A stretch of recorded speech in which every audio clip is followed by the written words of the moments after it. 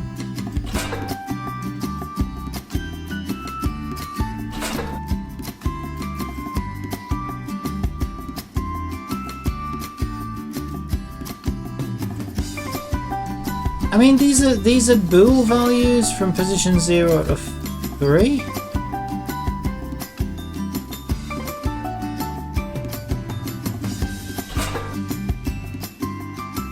I really don't get it. I don't see anything wrong with that code.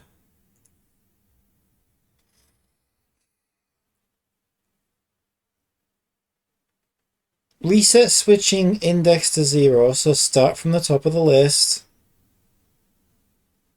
Oh my god, look at that. I said greater than instead of less than. Jesus Christ, no wonder it wasn't working. Fucking hell. What? It's the same file name it always is, you dipshit. Don't you start me. Alright, that should work now.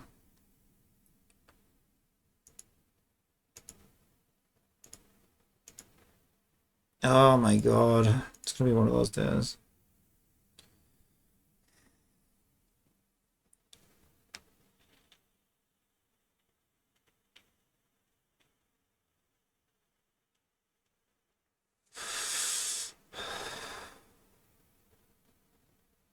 I mean, do you know what? I just don't see the need for that at all. Just get rid of it.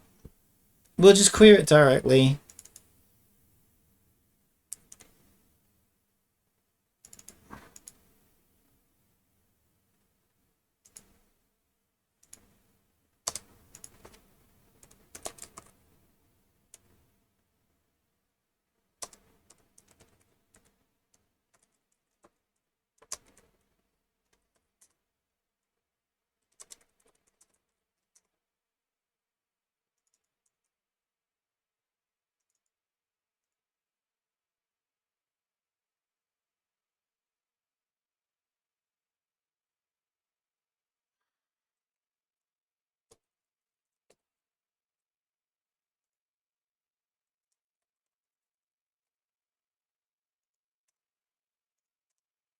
Okay, so the first thing I guess we should do is grab our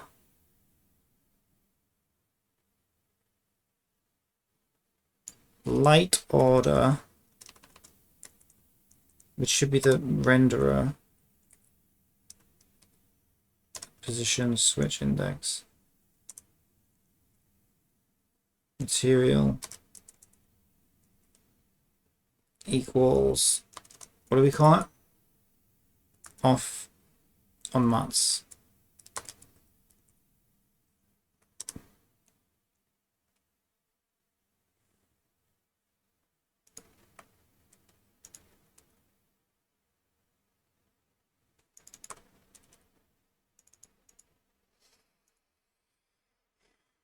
Okay, so we either turn the light on or we turn it off. That's all we need for now. So we'll see that work. And then I need maybe the slightly tricky part is just detecting if the sequence is incorrect.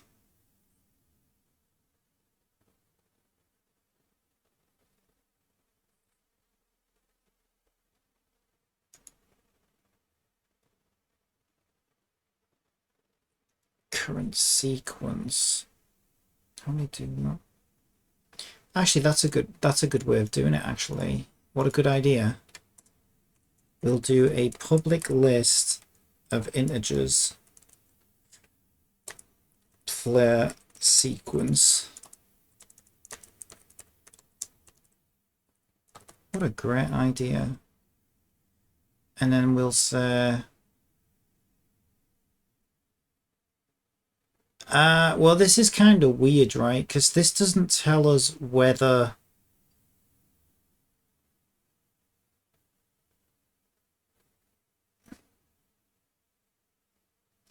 well, yeah, no, it's fine. As soon as the light gets switched on, we'll say player sequence dot add the switch index to the player's sequence. Yeah, but isn't it going to do that for every single light that's turned on? It's going to do it over and over and over again. So we need a way. Okay, yeah, we need a way to know what the player's last interaction was. That's a good point, actually.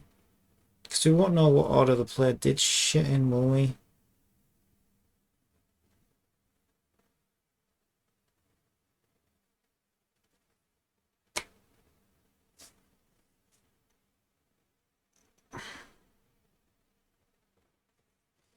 There's a few ways to do this.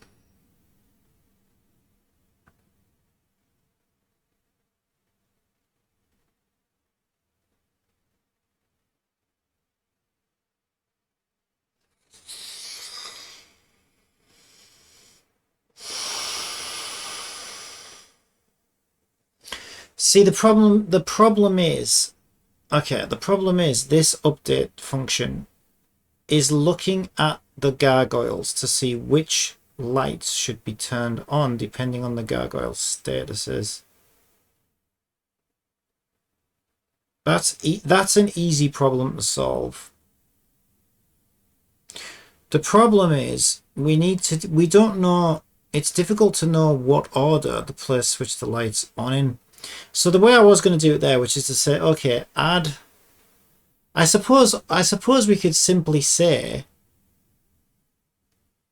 that's actually a good idea. How about this?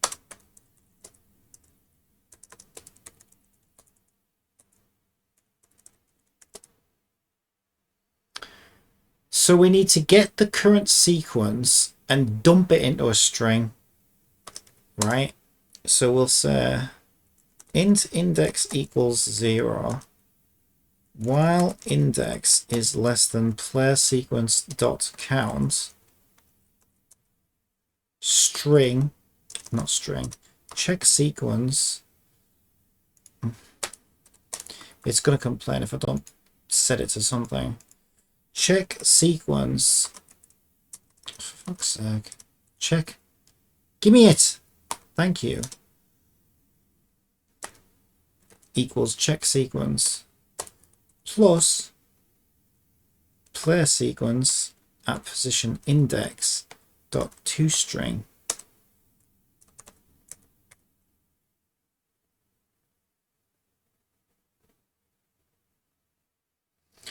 Okay, I don't know how complicated my puzzles will get. If I don't put some kind of separator in it though, this will break once we go into double digits.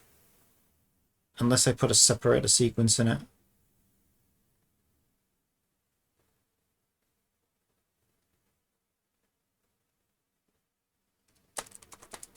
Okay, so we'll use a hash as a separator sequence. Because all I'm gonna do, yeah, that's fine. Because if we're looking for the 12th in a sequence, and we say, does it contain 12? Well, 1, 2 looks like 12, but 1 hash 2 won't detect that as 12, so it should be fine. I'm just going to use a dot contain statement.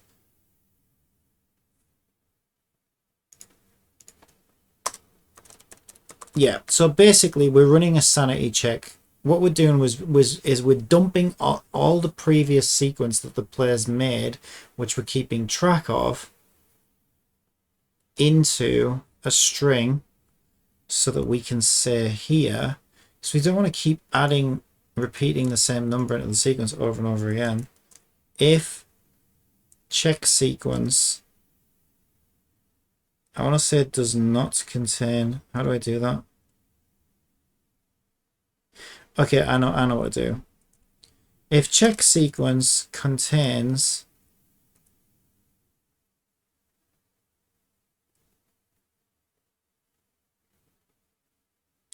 the current switch index, which is the current number we're working with, dot toString, then do fuck all else, add it to the sequence. That way our, why isn't it like that? Expected close bracket, another one. Right you are. So we're looking to see whether the current number in the sequence that we're processing is already in the play sequence. If it is, we don't add it again. If it isn't, then we add it to the sequence now as a light gets switched on. We're going to need to do a similar thing when we switch a light off, but the question is, so this is a question of how do I want the thing to work. If you go and turn a light on, I'm looking for the player to perform the correct sequence of lights in the right order.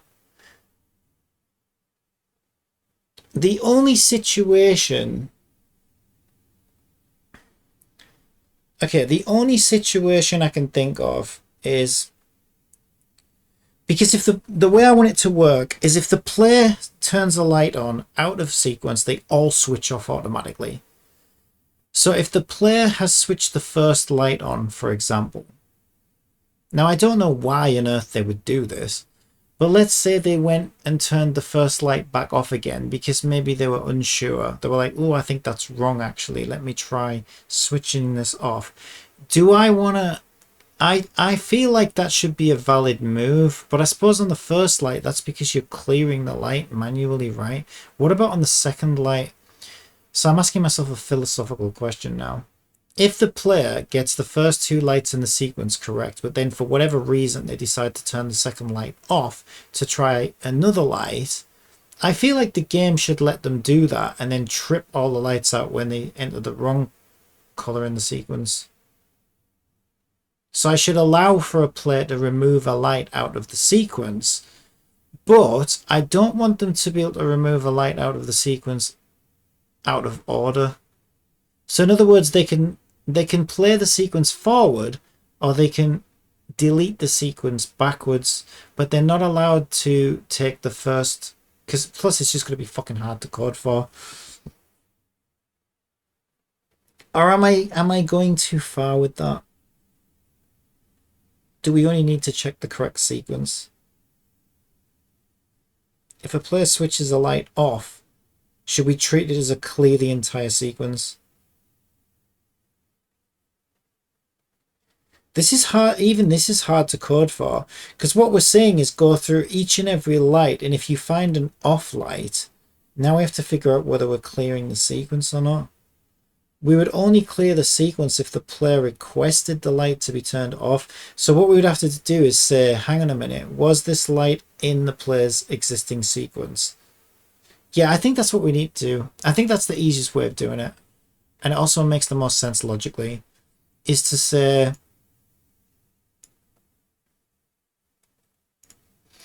we will allow a resetting of the sequence is all it's going to be.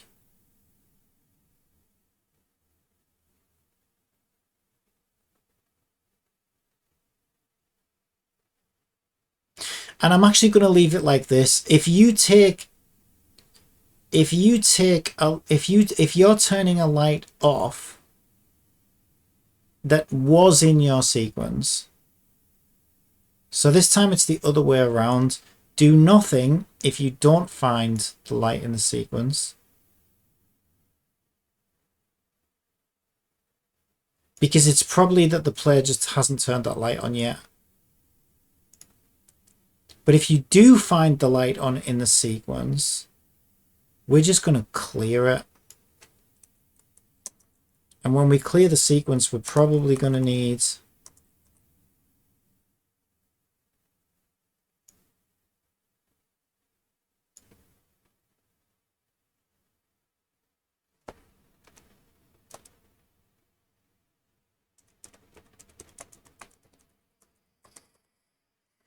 So I'm going to call it reset puzzle. We're not going to deal with that just yet.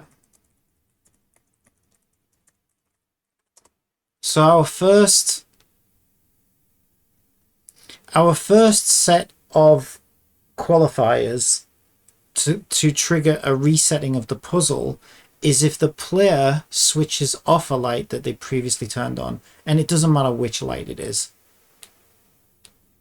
It'll just reset the whole thing, because I think that's better. So the player can use that as like a reset mechanism if they want.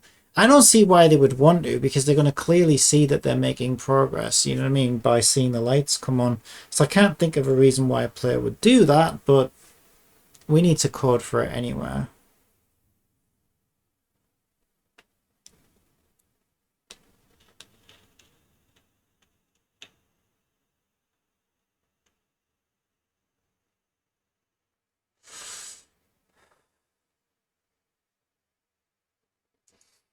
So for reset puzzle, we can int index equals 0 while index is less than light order dot count increment index. Okay, so we already cleared the player sequence. Actually, let's just stick that in here so that when we call it from elsewhere, we know it happens. Because we'll also be calling this if the player turns the light on out of sequence. So we clear the player's sequence,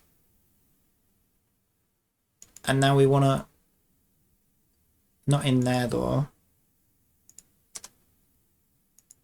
up there. Not that it would matter, but we only really want to do it once.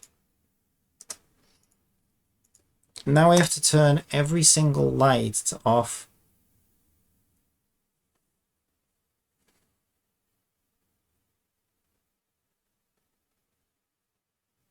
Yeah, else. So when we did this else here,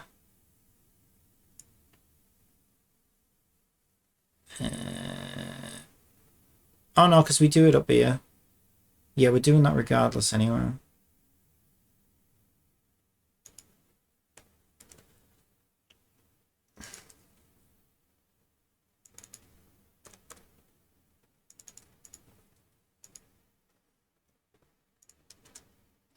What we also need to do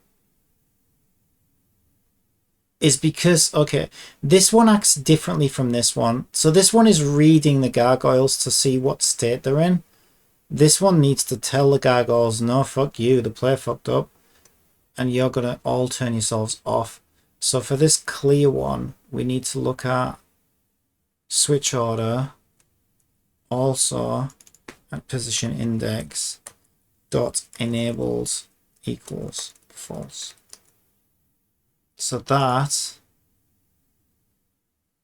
oh, this is where things get tricky, because the gargoyles aren't programmed to visually represent their enabled state. It's the other way around. They are programmed to set their enabled state to whatever they're visually representing.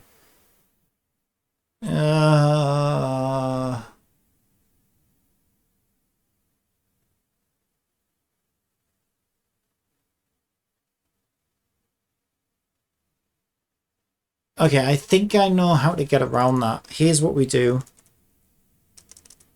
We set them all to true. We can force them to do it. We say switch order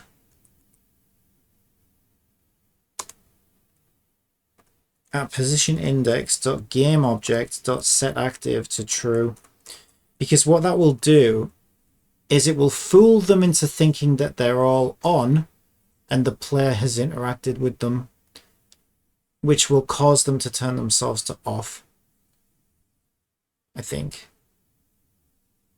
Yeah, I'm pretty sure that will. We need to test that though. Okay, so all this should do now, we still haven't done we still haven't written a statement that detects if the sequence is out of order or not.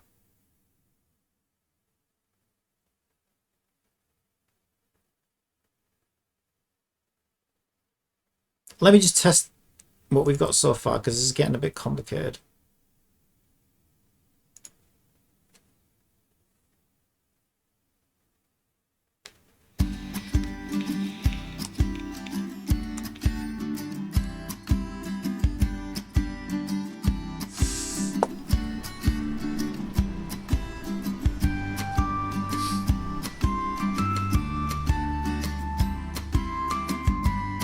So what am I testing?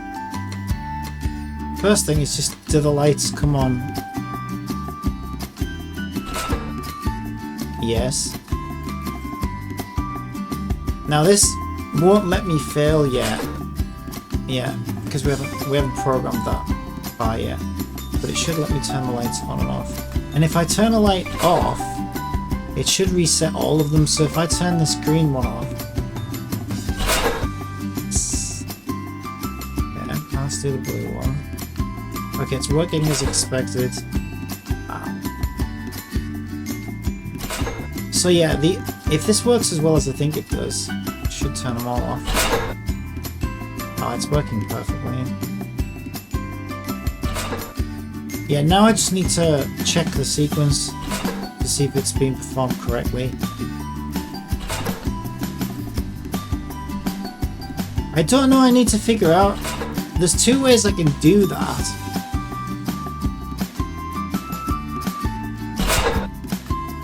I can either...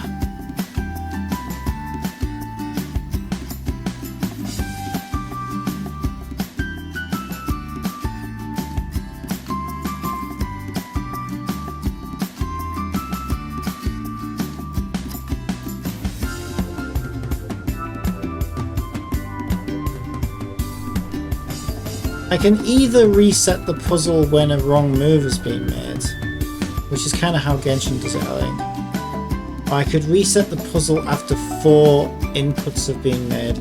So like, let the player do the sequence completely out of order before resetting it if it's wrong.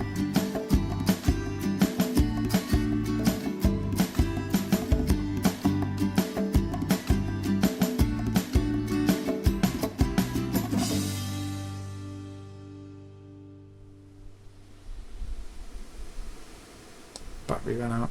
So yeah, that seems to be perfect. Now we just need two states, 2 extra states. A state of, hey, you did the last sequence.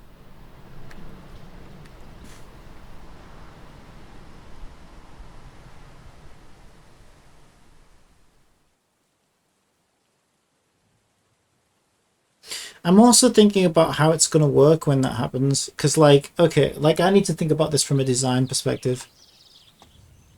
There's a few ways I can do this for like the win condition. Because this is the red room, so this is going to be the second last, and I did that on purpose, because I wanted the player to have to... Originally I was going to do it the other way around. I was going to make the red one the last one, which I probably should have done actually, because that would solve the next problem I'm thinking of. So when the player's 16 miles away at the blue gargoyle and they activate the last one in the sequence, I could just open the door, but I think that's a bad payoff. Now what some games do is they show a cutscene of the door opening, which I could do. I'm also not a huge fan of that either, if I'm being honest. What I should have done is what I was originally going to do and put the last light near the door so the player would see it open. But another thing I could do is just do an additional lever. So put like a lever on this wall that opens the door, but you can only interact with it when the light sequence is being completed. I think I'll go with that method. That way, the player pulls the last, activates the last statue, essentially lights up that last light, and then they know they can come back and activate, rather than the door just being open for them. Yeah, I feel like that sucks. Like if I was playing a game and I was like, okay, I just activated the last gargoyle. Ooh, did that open the door? It should have done. I think I got that right, you know, and you're second guessing yourself. And then you run back and the door's just open. I'd be fine, I guess, but I think I'd feel a little bit cheated. I'd be like, I didn't even see the door open. But then, like I say, the cutscenes, those games that show you a cutscene of a door opening, I've got to be honest, I'm not a big fan of that. It takes away control and agency from the player. Especially if it's a door and I don't know where it is. I hate that, because it's like, am I supposed to know where that is? And I just get confused, and it's just annoying. So I think the way I I would rather do it is, yeah,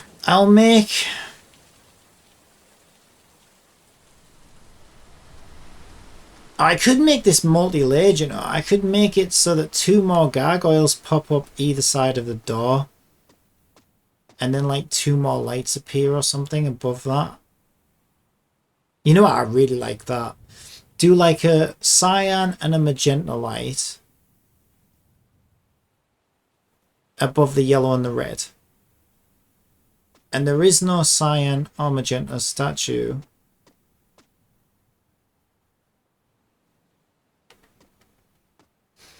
Until you complete the bottom sequence. And when you complete the bottom sequence, a cyan and magenta statue appear on each side of the door that represent cyan and magenta. And then you do those as the last 2, and then the door opens in front of you. I like that, actually.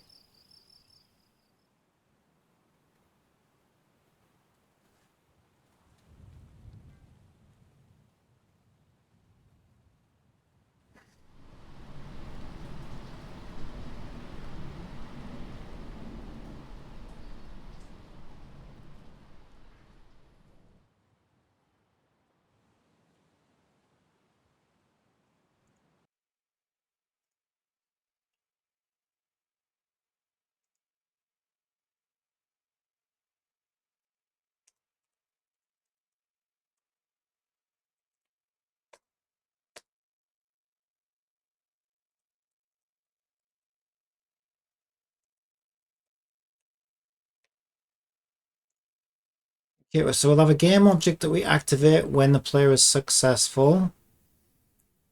So now I have to detect if the sequence is out of order.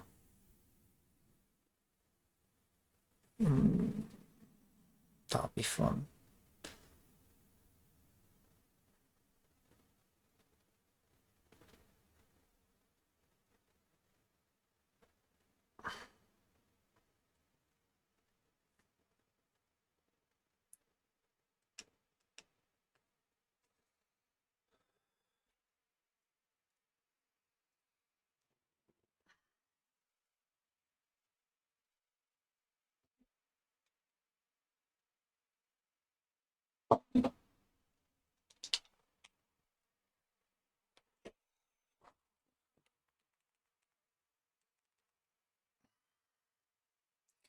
So we know where the player is having the sequence updated, don't we?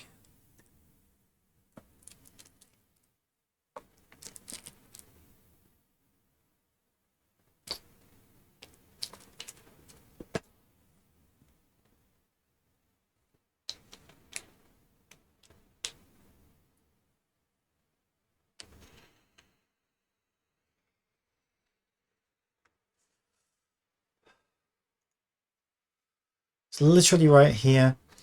So if we're adding a player sequence, we would need like a check sequence method, which we'll make.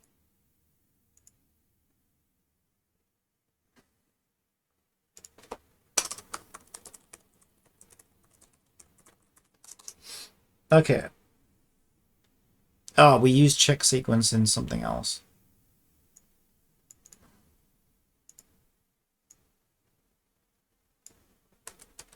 Let's give that a capital. That already exists in too many places. Let's give this one a capital C, just to confuse myself.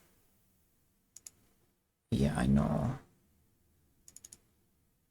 I know. I'm trying my best. Just shut up. There.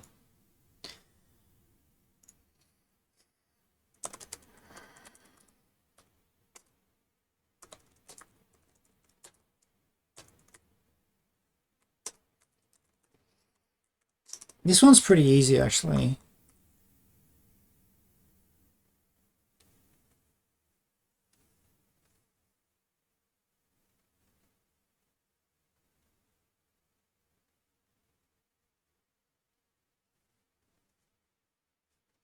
This one is quite easy, actually.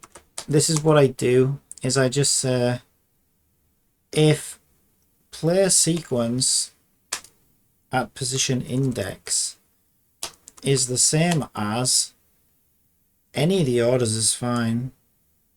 Switch order at position index, then do nothing.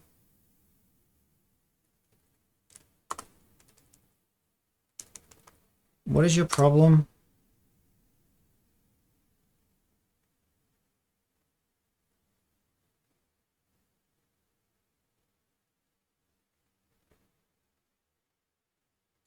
What? Player sequence is a list of player sequence. Oh, okay. Hmm. Hmm.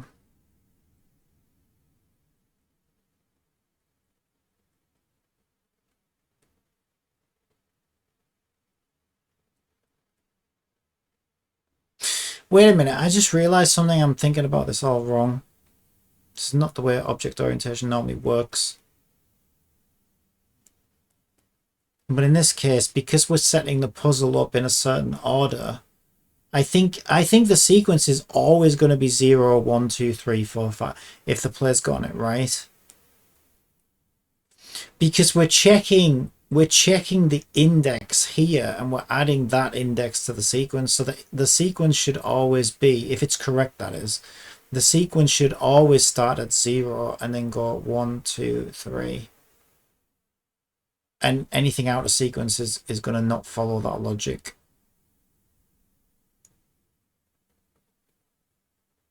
So actually what we really want to do is we want to say if player sequence index is the same as index, do nothing, else reset puzzle. Yeah, because that player sequence should always be in order, because we put the objects in order of that they should be completed in. So if player sequence is correct, it should always be in numerical order. If player sequence is incorrect, numbers will be all over the place. But we don't let them get that wrong, because we reset it if they make a wrong move anyway.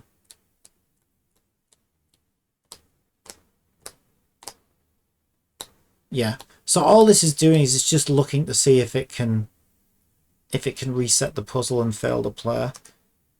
And if it can't, then it just does nothing. It lets the player continue.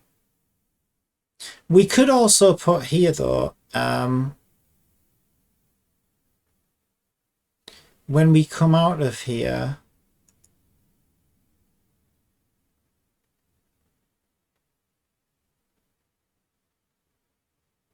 I wonder if this would work.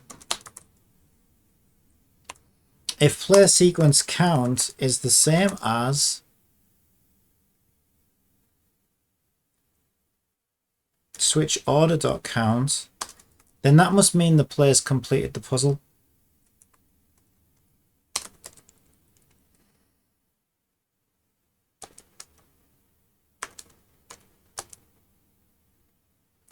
Then upon completion, what's it called? Completion success. Activate success. There it is. Set active to true.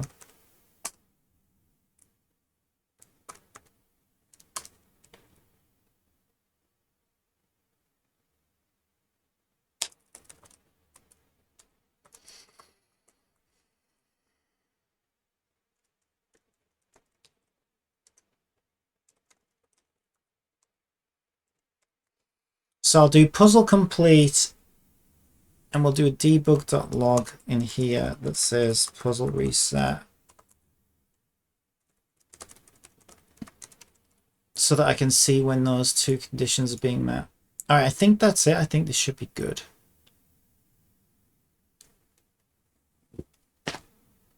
Let's find out. So we've got to test it out of sequence, which will be the fun part. It's game development is such a strange thing.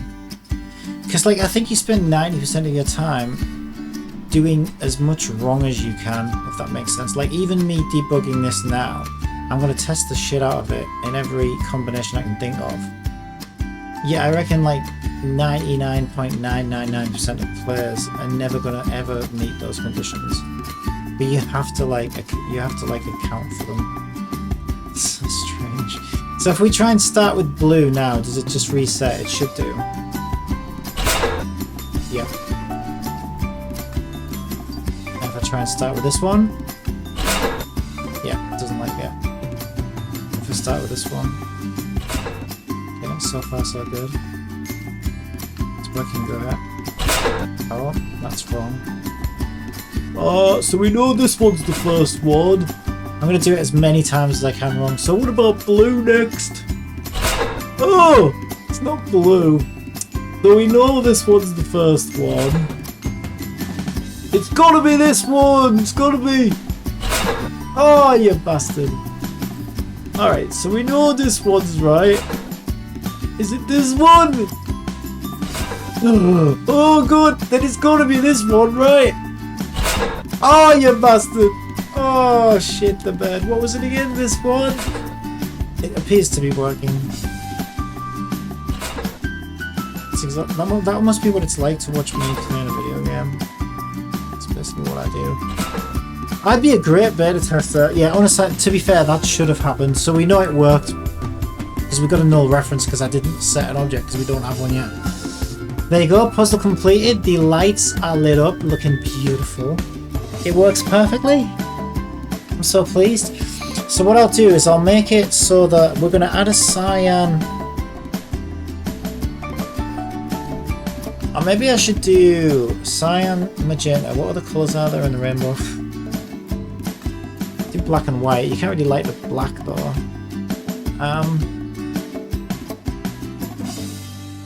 There's like orange, isn't there? Nah, I'll just do two. Like I said, I think I'll make two more gargoyles appear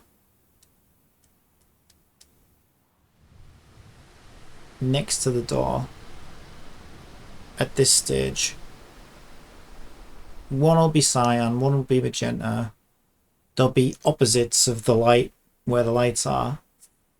So that'll throw the player off. And then the player has to then do those two to finally open the door. Now, the only real reason I'm doing that is so that I don't have to show a cutscene, which is really easy to do, by the way. It's not that I don't know how to do it. That's so easy. You make a camera and you cut to it.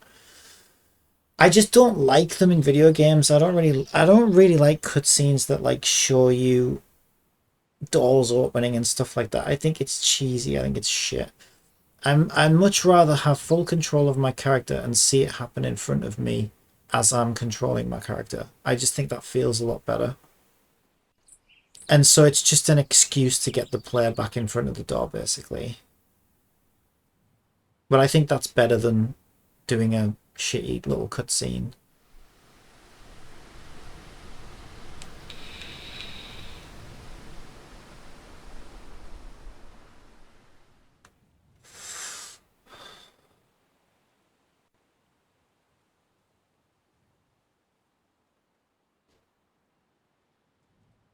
Okay, what I might do though, how about this then? I might do white cyan, white cyan,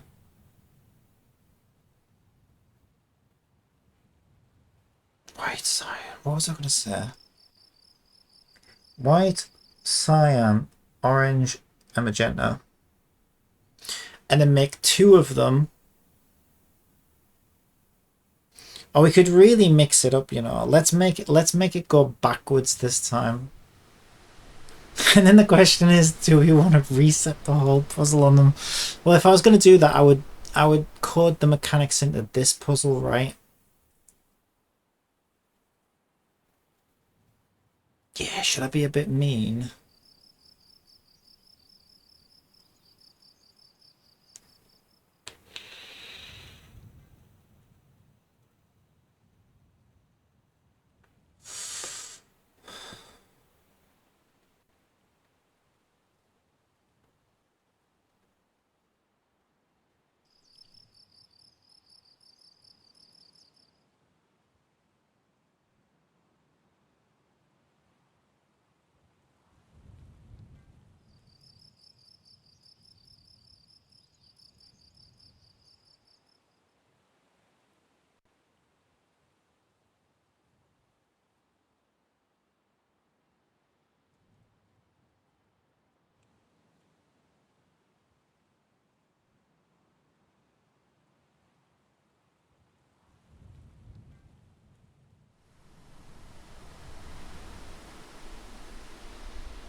Okay, yeah, I think what I might do, yeah, because like it's still gonna be the easiest puzzle in the world to complete.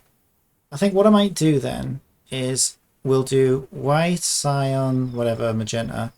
Put the last one in front of the door because I kind of regret not doing that now.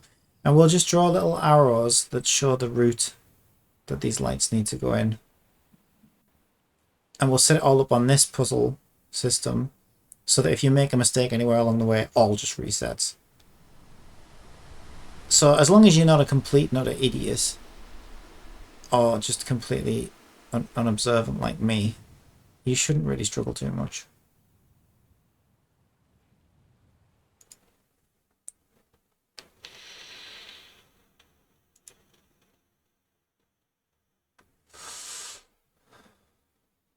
Because otherwise I feel like it's a little bit too easy.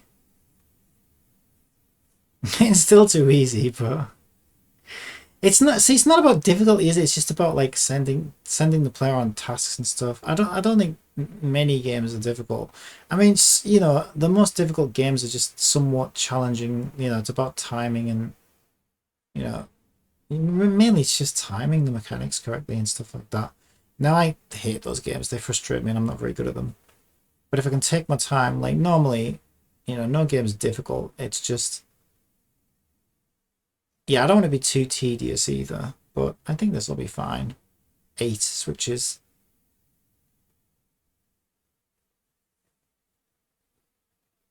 Because now that that's what I like about it, right? Now that I've set the system up, it's just so easy.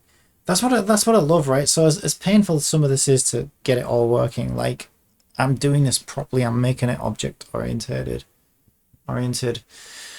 So all I have to do is, you know, stick this script on a bunch of objects, link them all up. All the coding is already done. I know it all works. And then it's just basically just designing fun, interesting puzzles with the mechanics that I've made. So that's pretty cool.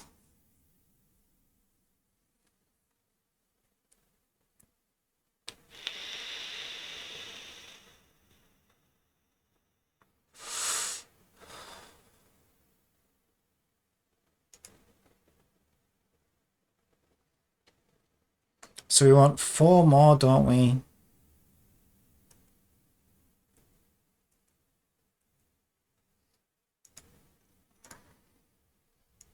We're gonna have magenta off.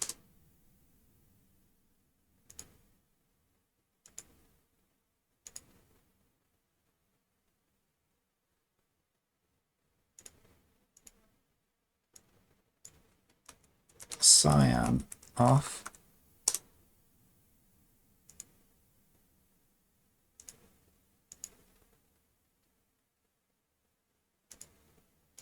Imagine being colorblind trying to play video games. Orange off.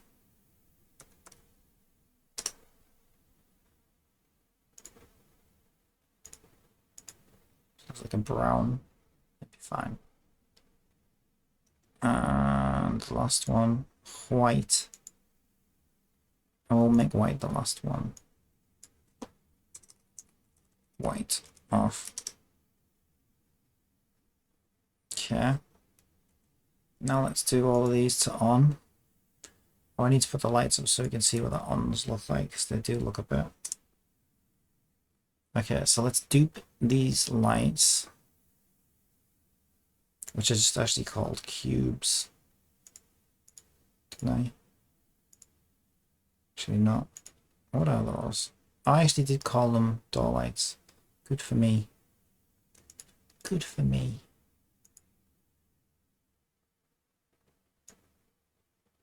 Ah, nope. Too easy. Reverse the order. Gotta make sure the player can look up that high as well, otherwise it's a bit mean. Then again, they can see them from further back. It's not like they can't see them. Yeah, and then I need to leave space for the arrows as well. So, I don't know what order. I know white wants to be the last one. So we'll make this one white. We'll work backwards.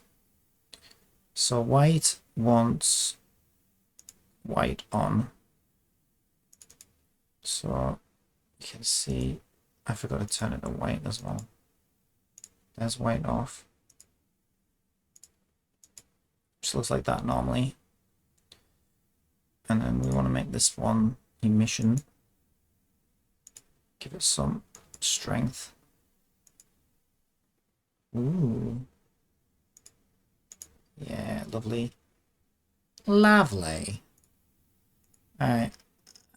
Maybe cyan here, I think.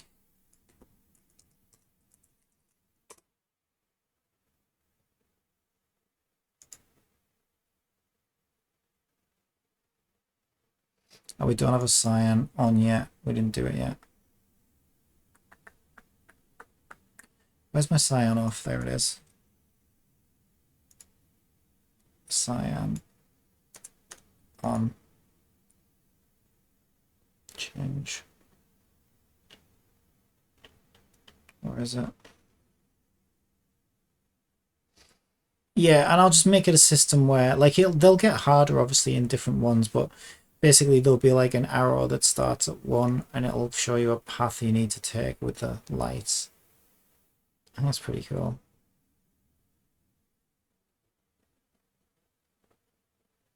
No one's ever done that before in a video game.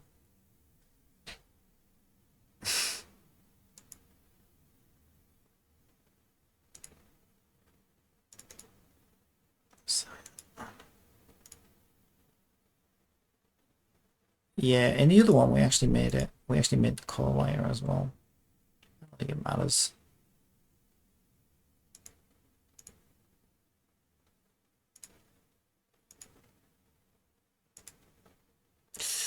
Gotta be careful because they start to lose the color after a certain amount of intensity.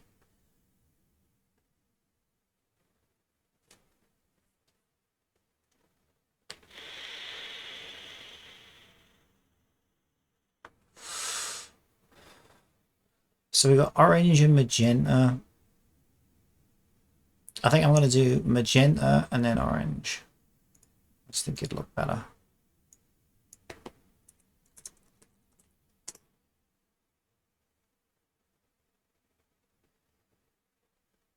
I keep forgetting I need these set up first because I don't have a material to set to them otherwise. So we've got magenta on and set up the orange on. So I've at least got them. Okay. Magenta on.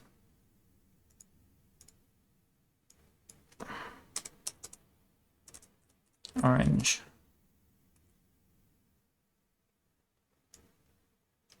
On. Okay.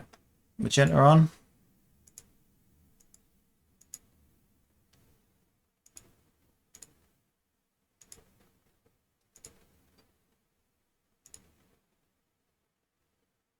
Let's go to me. Orange on.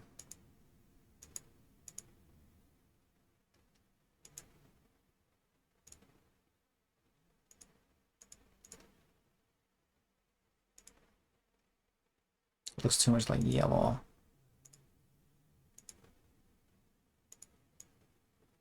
There we go. It's better. Oh shit, you know what I just realized as well? Oh shit, the reason there was 4 of them is because I was going to have 4 hallways, and this is one of the 4 hallways.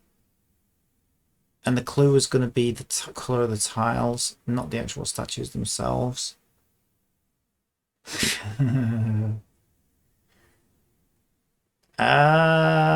So unless I want to make 8 hallways, I mean I could do. That's not what I was originally thinking when I thought to add the new lights. I thought, yeah, because the white one's going to be back here as well.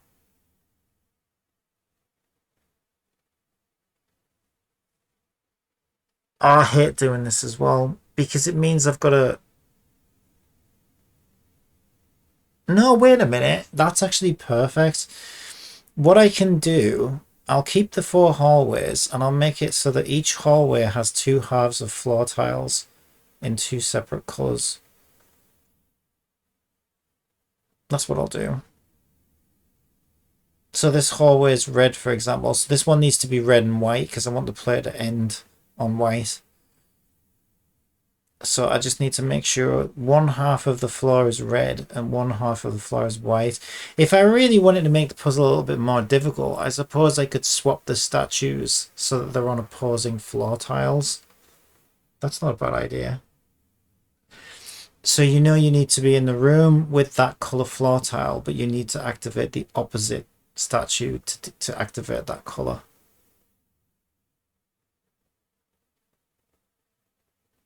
Yeah, because that's kind of a bit, you know, a bit tricky.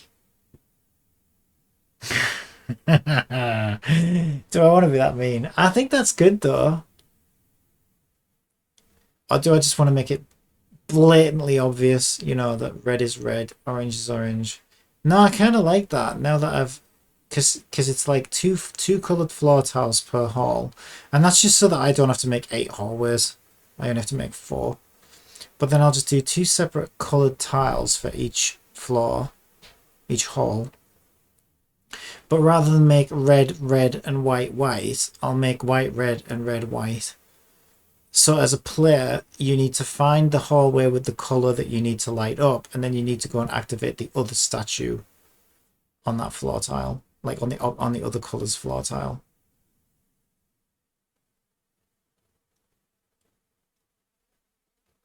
Yeah, I think I like that. I think I like that actually.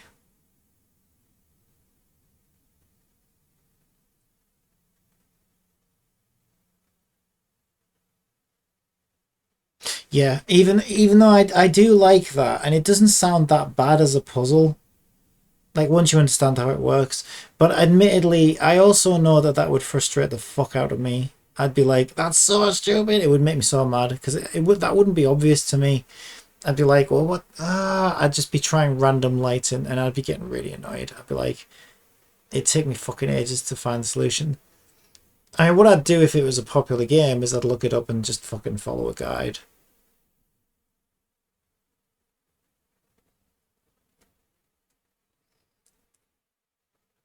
See, I don't know. It depends what sort of player you are, doesn't it?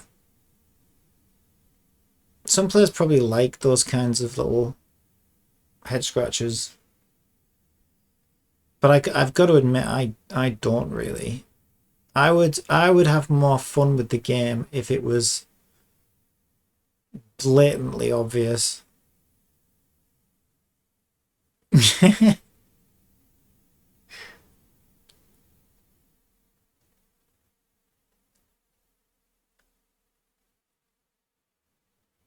Yeah, so I don't know. Well, we can have varying difficulties, you know what I mean? Like maybe there'll be like a last version of this puzzle that the player has to do towards the end of the game, and then I could do that on the last puzzle. But this one I think should just be, yeah, we'll just do floor tile color matches light, and we'll keep it like that for every single one except like the one we expect the player to do last, and then we'll switch it up on them and be like, actually it's the opposite floor tile, but in the same room.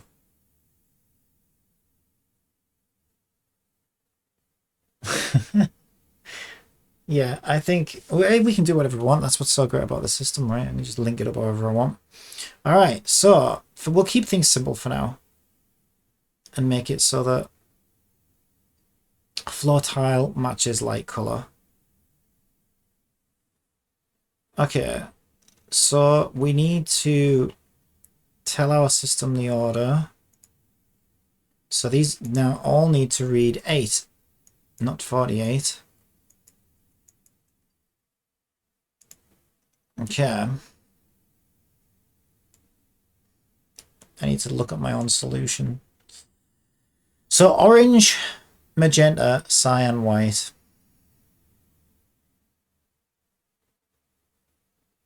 What are we doing? The light orders themselves. So these are, I'm just giving it these, aren't I? Yeah. Right, so orange, magenta, cyan, and white. We don't have the switches for them yet, but we do have the off mats and the on mats. So off mats, orange is for magenta. I didn't mean to click that. I just missed with my mouse, so I had to let go of my mouse button and then it activated as a click. Ah, son of a bitch. Okay.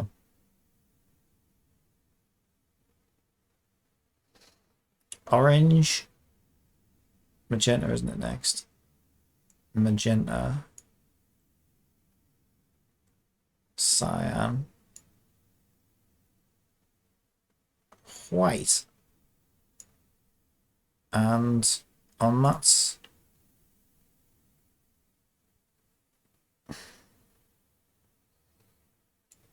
Orange. Magenta. I must not fuck this up. That cyan looks a bit white to me. Might change it. Cyan. These are ons, yeah. White. We just got to try and make this one look a bit more cyan-y.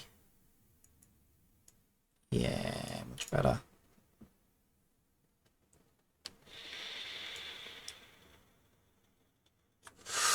I mean, to be fair, if they see it lit up, then they're literally one step away from completing the puzzle, so they probably got it.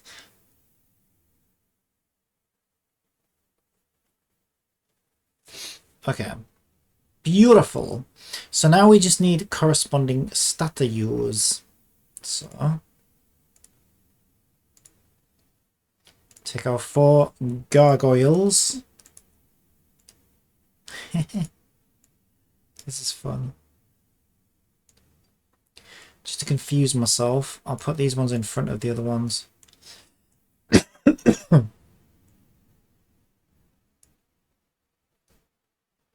So what are our new colours? I know we've got a white one, which is on the far left. We have... Oh, these aren't showing up in the right order either. That one wants to be C for cyan.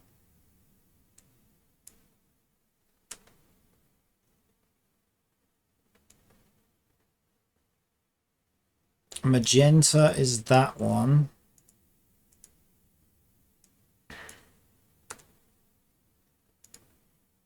Orange is that one.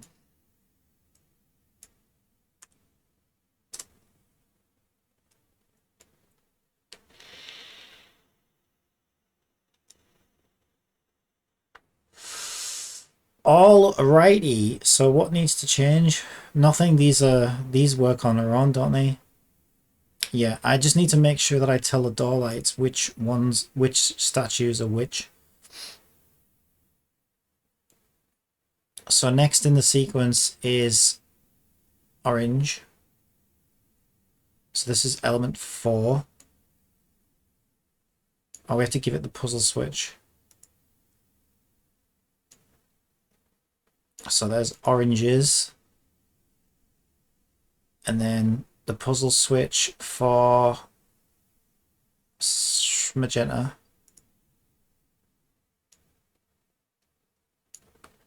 And then the puzzle switch for cyan.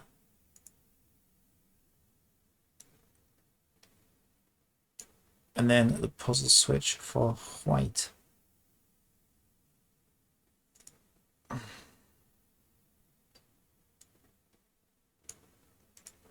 Okay, so just sanity check. White, cyan, magenta, orange. Correct. Orange, magenta, cyan, white. Orange, magenta, cyan, white. Orange, magenta, cyan, and white. Okay, should be good. Nice. So we can test it right now. Should just work. And we'll give it it doesn't matter what we give it at the moment. So we haven't gotten that far yet, but we would enable an object. I'll just give it the teleport cube for now. Okay.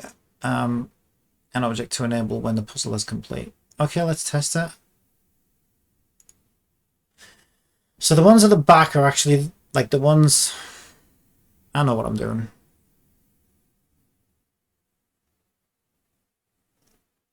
This is fun. I like this, actually. I like this part.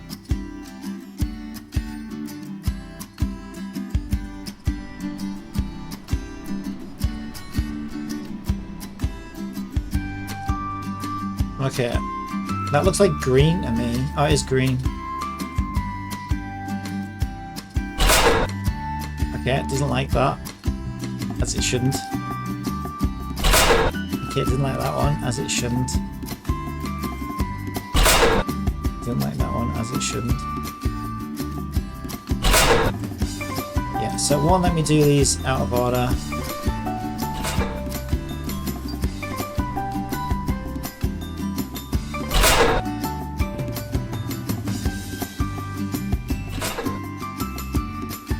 We already know the first four work. I just want to make sure.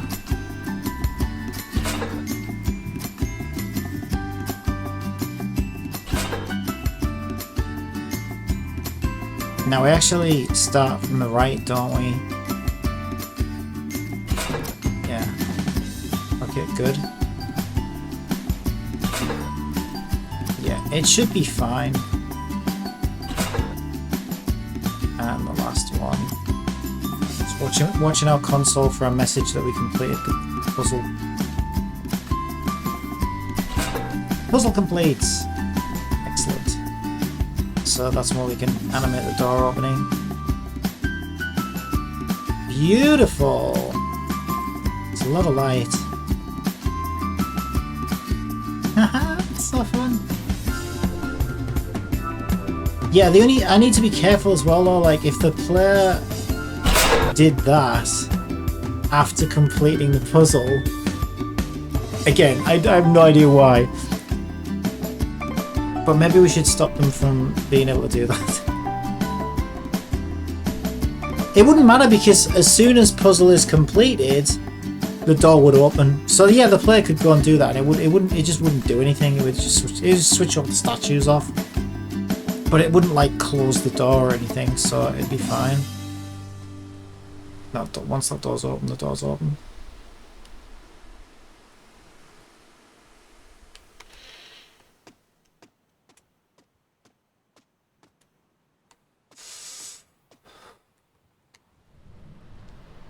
This is the perfect place to test my little light out. My little light's great. I like my little light.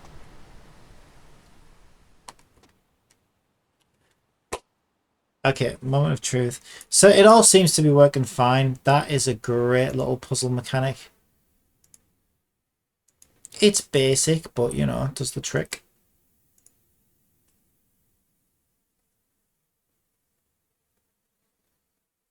So now I just need to split the room into two different colored floor tiles.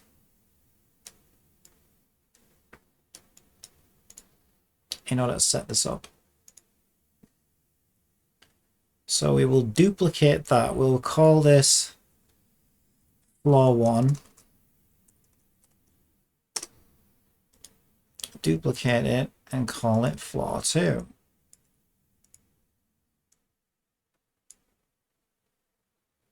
Hang on a sec. Also,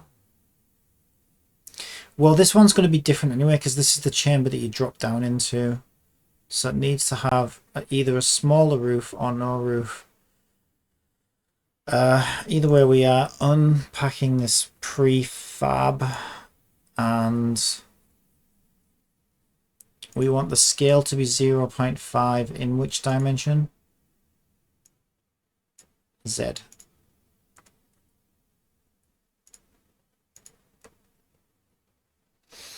Okay.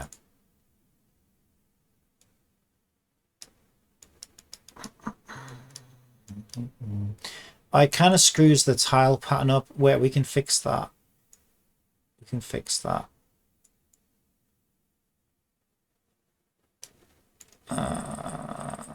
This is awkward. Not really.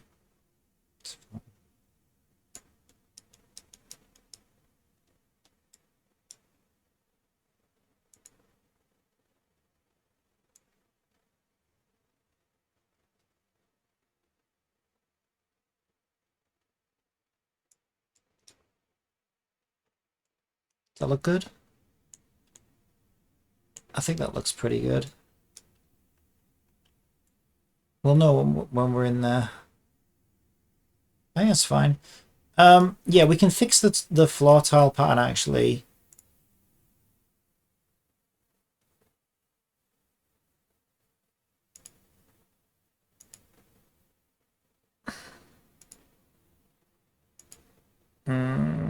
Materials, drawn mesh 1 1.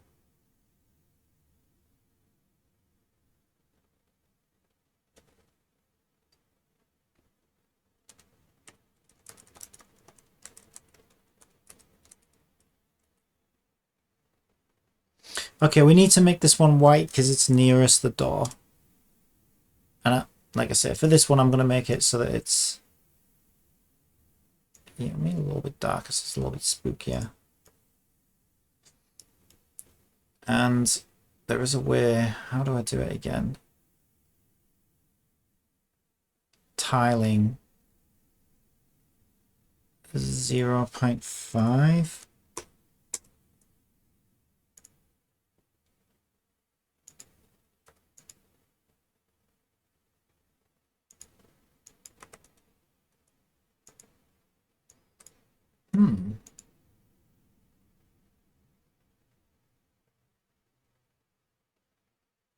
Why isn't that working?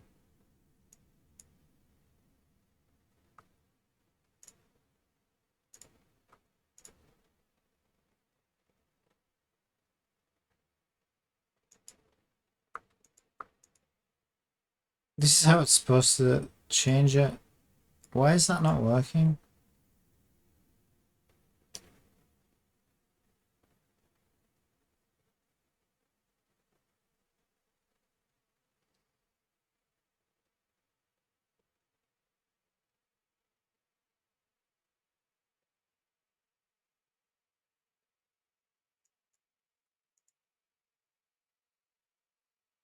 Or is that, oh, I'm on tiling for secondary maps. It's probably this one then. Jesus Christ. Which one's that changing? That's changing the width. Oh, so I could set that to 1.5 instead. Or would it be 2? 2. Make it smaller.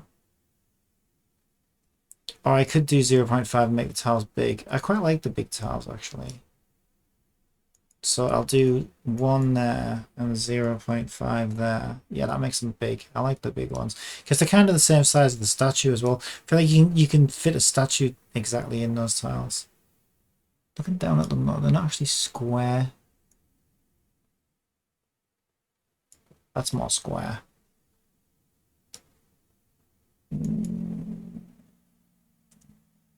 From where? 2.4. Yeah, they look pretty square. Okay. So obviously it's the same again, right?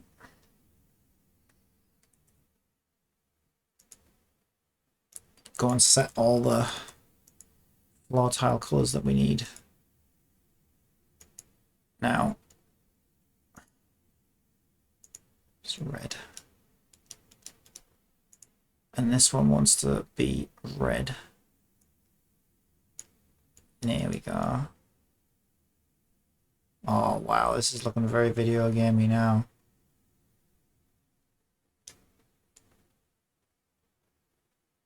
I think it's fucking obvious what you're supposed to do, but whatever. So are we good to... I want to make sure those gargoyles aren't parented. Are we good to start making our new chambers? I think so. I need a way to connect them all as well, but we'll worry about that in a sec. Yeah, I think we're good. And I wanted to put some torches. Yeah, I was thinking, what do I want for the prefab so that they all follow like the same kind of pattern? Well, we've set up our 2-color floor system. Obviously, we'll get rid of the lights in the other chambers. A couple of torches down here would be good. So I don't have to place them manually in every single chamber.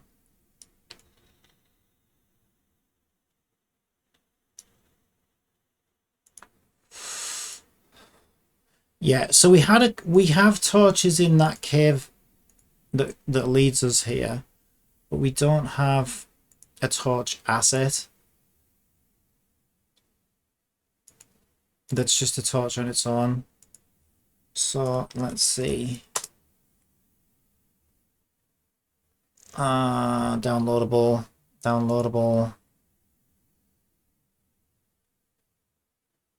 Yeah, that's nice. That's downloadable.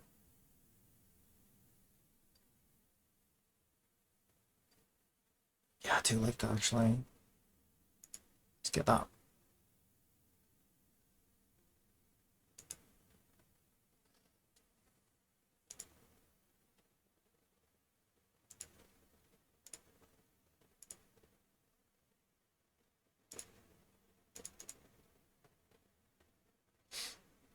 Where are you? There you are.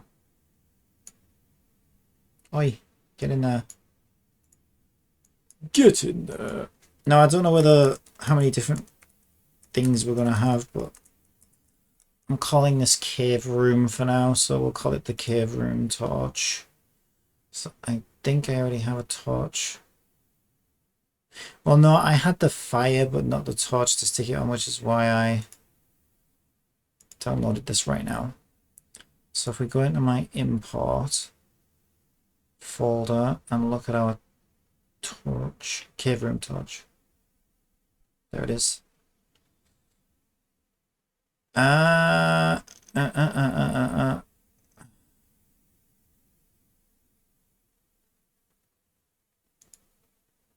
Mm.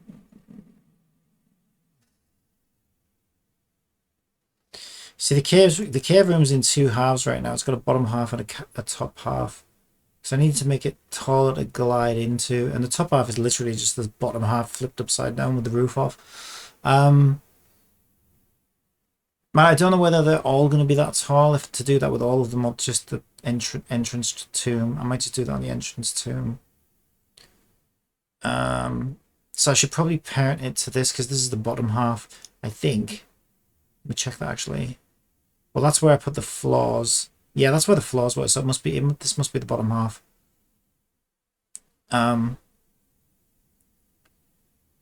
So if I parent, I want to drag the torch, cave room torch, to the cave room. Oh, these are all part of... Yeah, these will be the colliders for the room. Okay, is that a flat image? It looks like a fucking flat image. I don't think it is. I don't want... No, I think it's the... That's a flat image. We don't want that. Because we've got our own flames, thank you. Oh my god, shut up.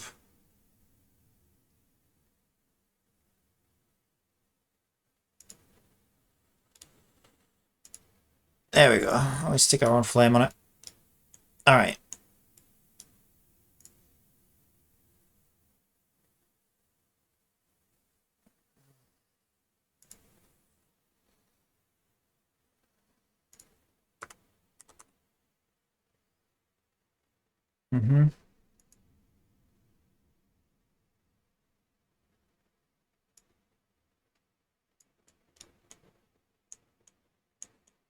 So we got these little alcoves that I think would be great for torches to sit in.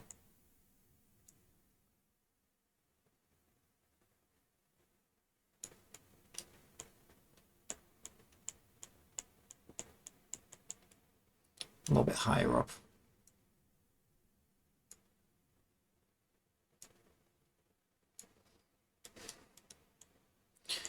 It's really hard to see the walls. Why can't we see the walls? I know they're single-sided renders, but they render from the inside.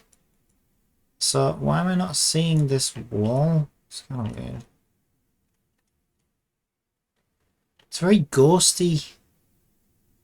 I don't know why that is. Where's that red light coming from? It's not that, is it? Strange. I guess I'm just gonna have to go and have a look, I think. Does that look okay? Right, we've got a flame prefab as well, don't we? It'll be in prefabs, I think.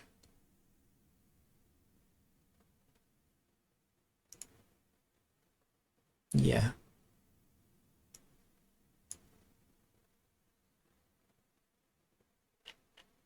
Where did you come from? Where did you go? Where did you come from, Flamey? Oh. Where's Flamey boy? Fuck's he doing up there? What are you... Why are you up there, you weirdo? Ah, that's odd. I should have just... Let me just drag and drop him, because that's ridiculous. He's floating all the way up in heaven. I thought flames were in hell. I thought all flame boys was in hell. There we go. Ooh, beautiful.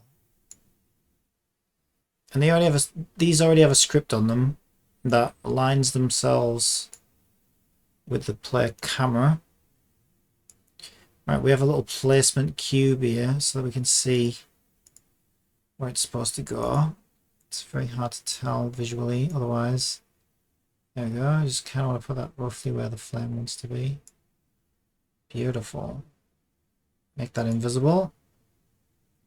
So now that that's part of the torch, well, let me just go check that one first before we start making a million of them. Let's drop on down and take a look and see how we feel about that. Unassigned reference volumetric fire has not been assigned. What? Why have I got it? Shut up. View page source. That's freaking Chrome in it. What's Chrome doing? Chrome, get your goddamn menu off my screen. What is this? Fine, view page source, but just I don't know why you're there. Right. Why are we getting this error? Unassigned reference in Fire. Vector camera forward. Oh yeah, okay. Yeah, okay, that makes sense. That's how we rotate to the camera.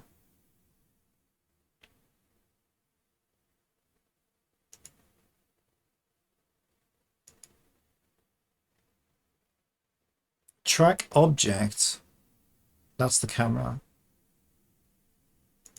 So main cam. There we go. Let's give it a quick save. Oh, that's lovely, that. Look at that. Look at that alcove now. Ooh!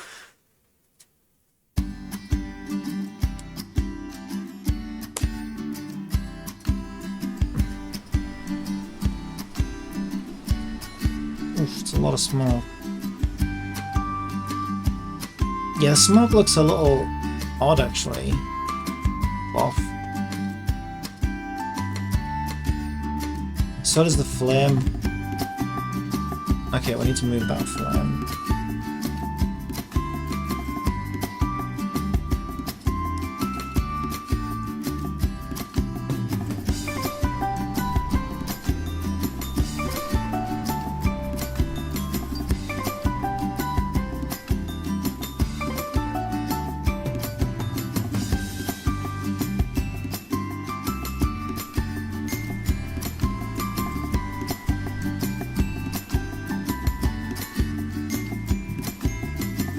Still a little bit far out, isn't it?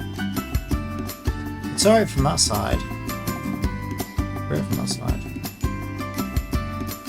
Looks like it drifts a bit there. It's not too bad.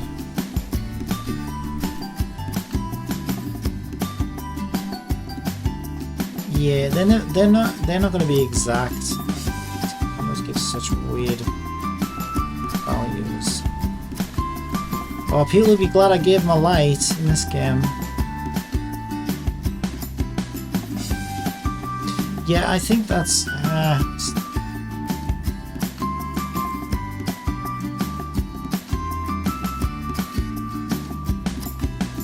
think I can get it better.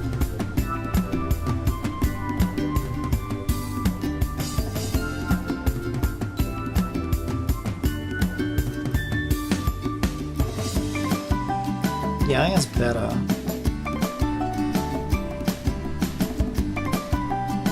Yeah, it's alright.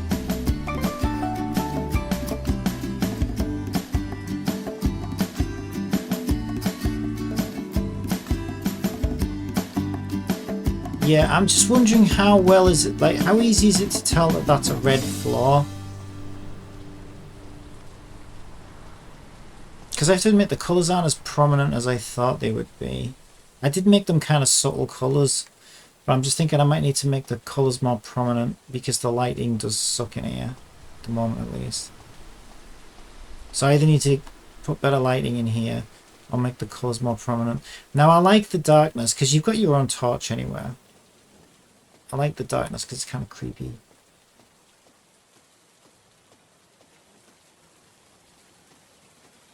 You know, that looks like red to me. I would say that was red.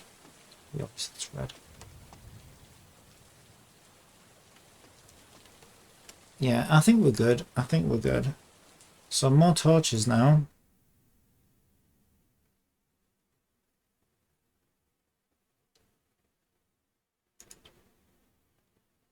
So we'll drag that cave room torch into our prefabs.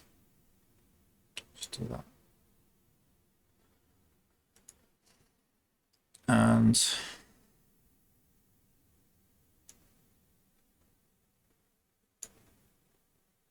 have another one.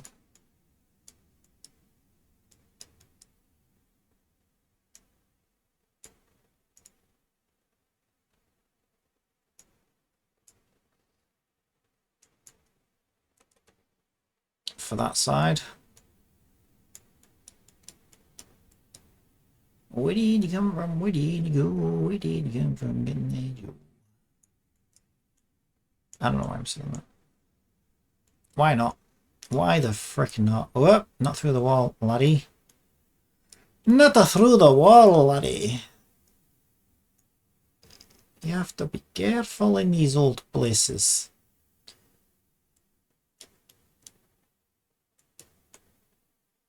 You'll do yourself a mischief, laddie. Now, originally when I saw these alcoves, I thought this is where I need to put the podiums. Maybe that's true. Now, I couldn't put one in here because this is kind of where the floor... It's kind of where the floor goes off in two directions, kind of. That's just made me realize it's probably not quite lined up in the middle either, because that torch, I think, is the middle point.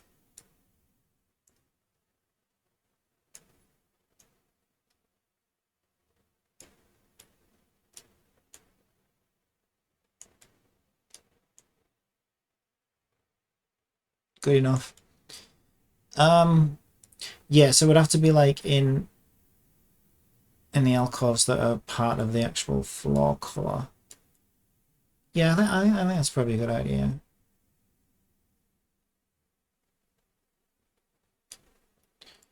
Should every alcove have a torch? Probably.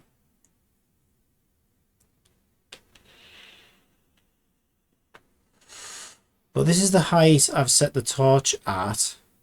So for height testing purposes,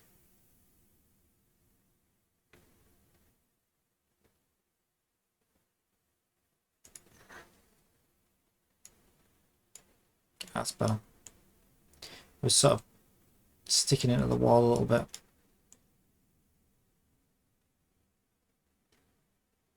I mean, really, we should slant it so that it actually sticks on the wall, I guess. You won't see it from the angle that you're at, though. But yeah, if we were going to do that, we would do that.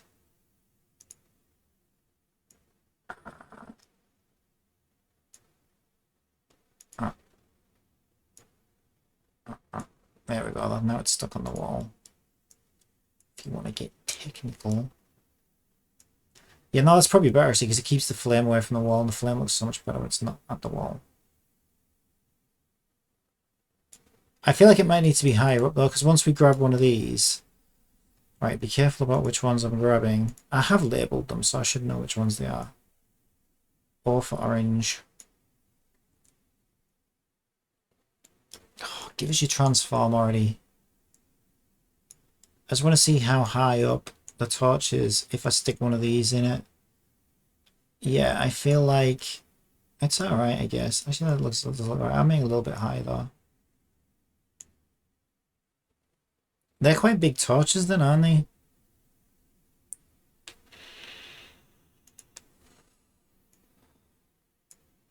Minus 90. Okay, just for visual testing, let's just jump in. Because I know the gargoyles are the right size. I know they all work.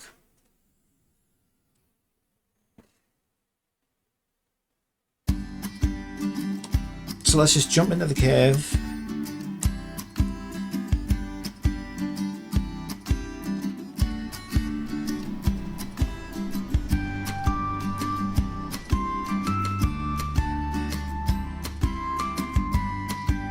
Null reference. Why are we still getting a null reference? Do I have to set the camera on each and every torch?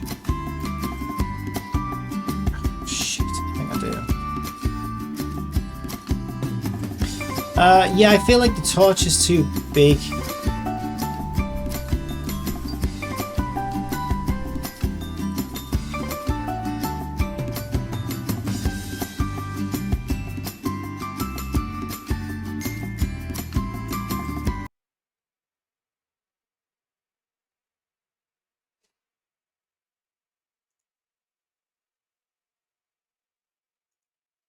So scale it down a bit.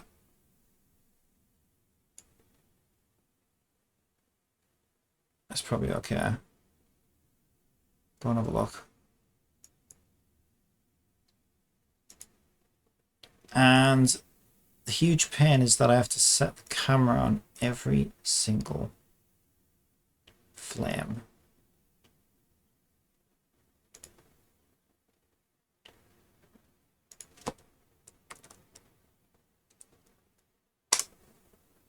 Okay, hopefully that's why the gargoyle wasn't working.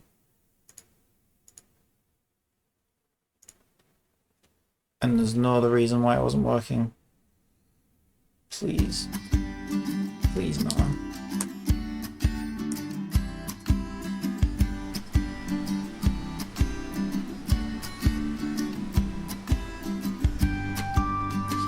No, the gargoyle is no longer working, and I don't know why. But the torch looks good.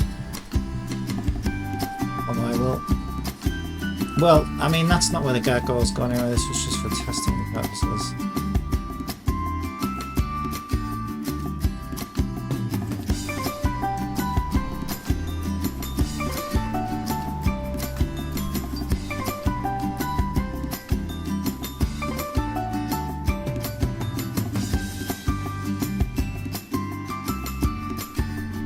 Is the gargoyle not working anymore? I don't understand.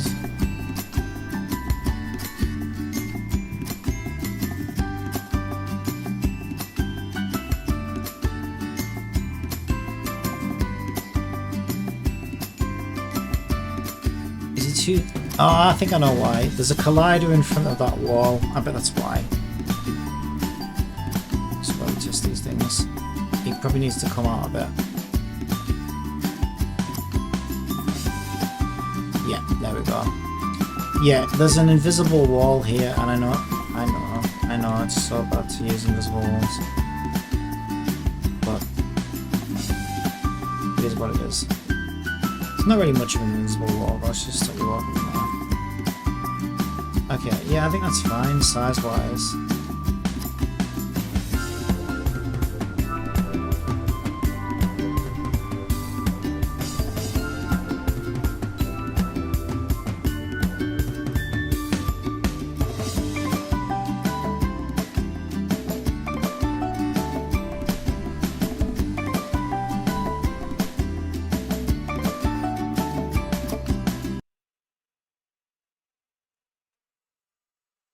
Right, we'll put him back.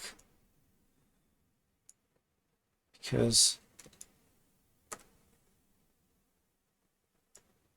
just want to stay sane. I'm going to delete the original torch.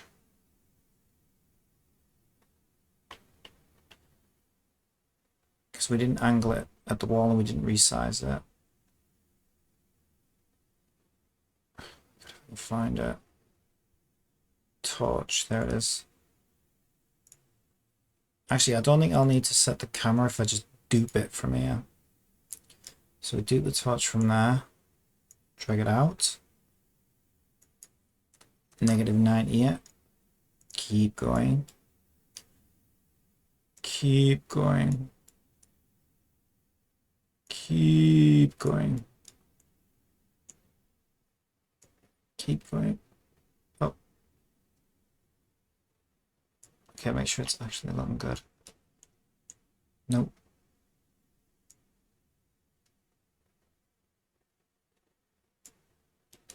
Okay, now it's okay.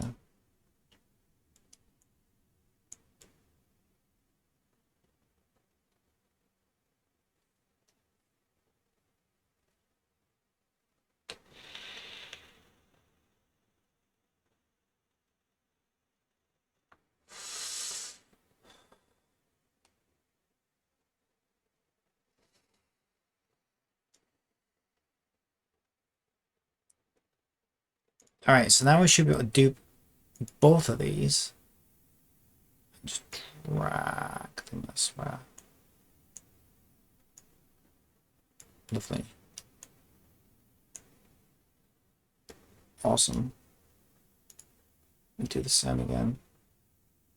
And why don't I give myself less distance to cover? Because my little feet hurt. My little feet. They get very sore. Where's my transform gone? Did I still select that one? Oh no, I selected this one, that's why.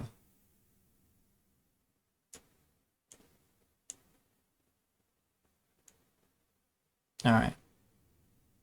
Looking good.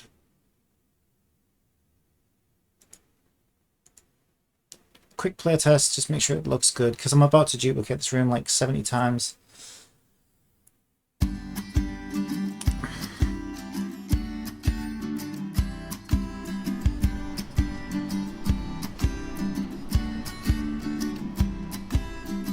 I mean, I don't know what's up with the smoke. There's something up with the smoke part of color effects, and I don't know why.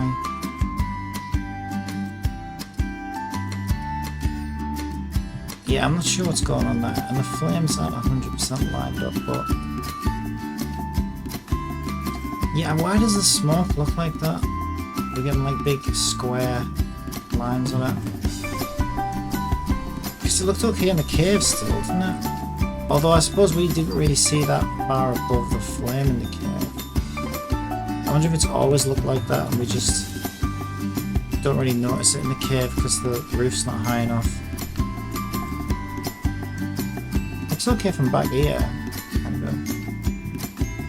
Maybe that's as good as it gets. Anyway, that's a shader graph problem. So when we fix it, if we fix it, we fix them all at once. So I'm not going to worry about it right now. Get this. Ew.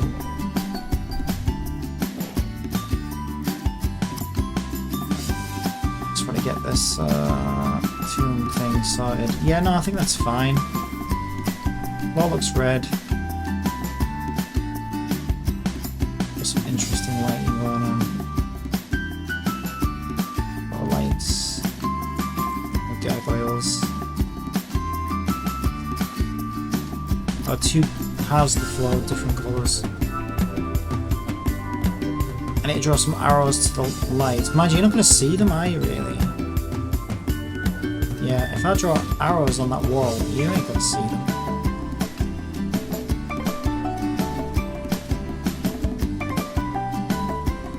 I wonder if I should be a little bit naughty and make it so there's a arrow that lights up, but only with each stage of the...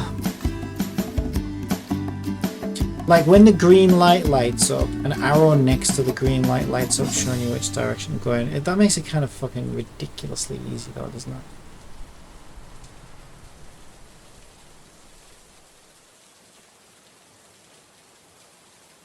I'm not sure yet.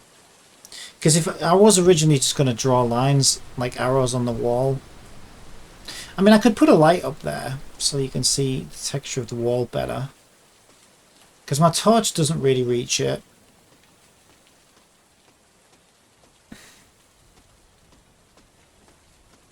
And even those flames, if anything, the lights from those flames makes it look darker up there.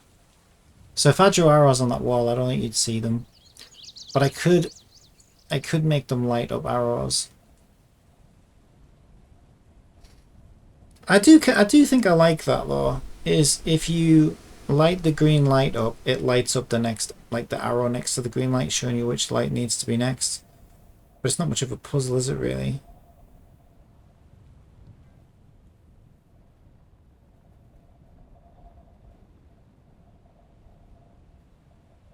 So, okay, maybe if I do that then, maybe I should add some difficulty by making it so that it's the gargoyle on the other tiled floor, but with the room of the colour that you need. So red's on white and white's on red, in this case.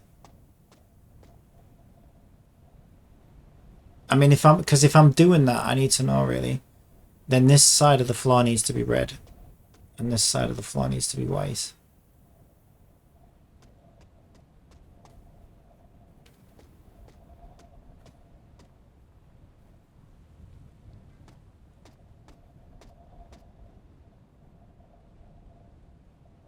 Because then it's like, okay, I know that my next light is yellow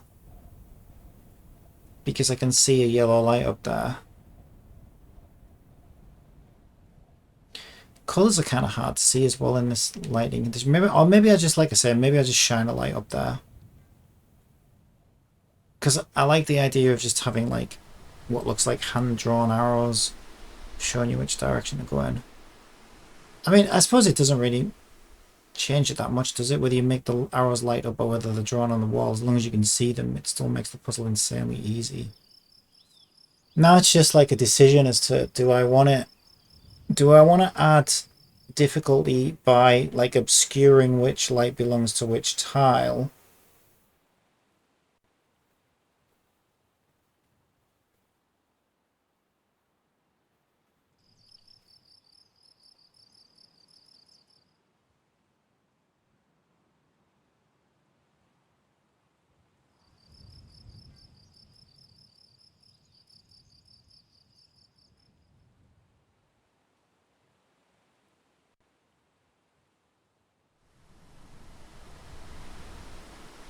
or do I just want to make it like super simple?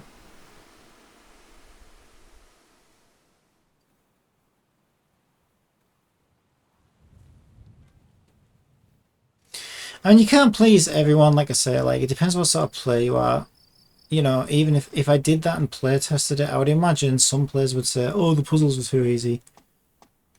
And then if you made them harder and then play tested, like I don't think people would say they were just right, because nobody really comments when things are right. When things are right, you just don't say anything. It's kind of how we are as people. But if you went and made them harder and then play tested again, I would imagine then you'd get people saying, oh, the puzzles are too hard. And I don't think it's that anyone's right or wrong. I just think it depends what sort of player you are. Depends on you, right? And your preference and how you know, how much you like stuff like that as well. I think is a big part of it. So yeah, I don't think there's a right or wrong answer really.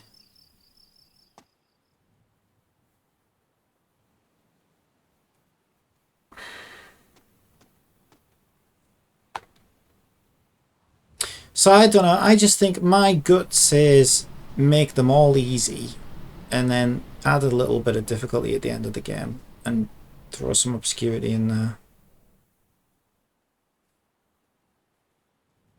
I don't know.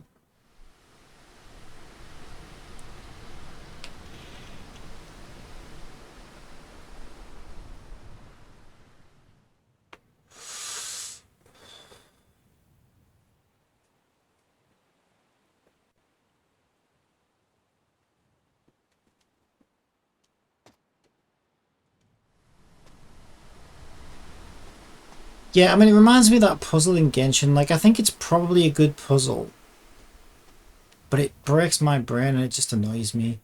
So they have these puzzles in Genshin where you have to, like, shoot podiums or whatever, like these.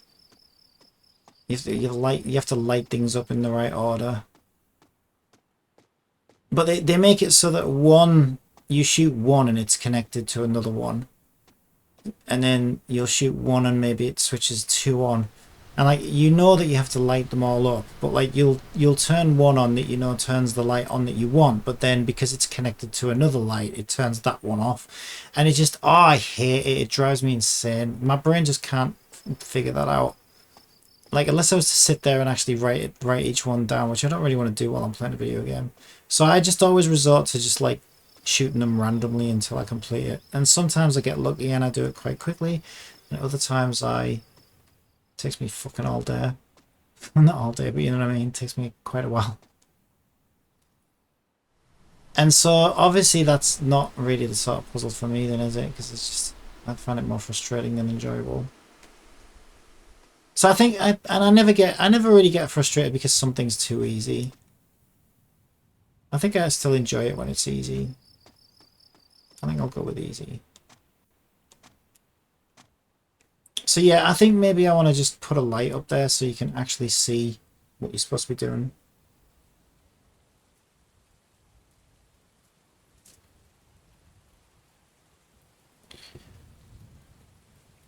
But not a light that the player can see as a, you know, because otherwise it ruins, if I put like an electrical light up there, it kind of ruins the whole theme, doesn't it, of an old ancient tomb with torches. Although we're lighting lights up by magic. I mean, you know, video games and their contradictions. You love them, gotta love them.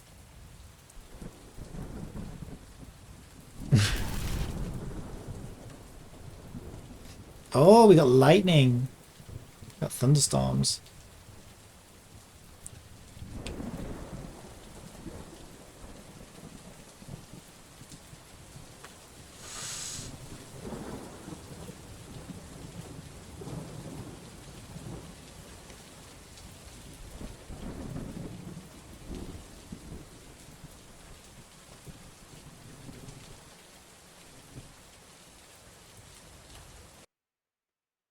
Okay, so what I'll do then, although that's unique to this room, if I stick a light up there so I can see what the player can see what they're doing. Yeah, that's unique to this room, so I don't want to make that part of the prefab. I think this one's unpacked anyway right now. Yeah, it is.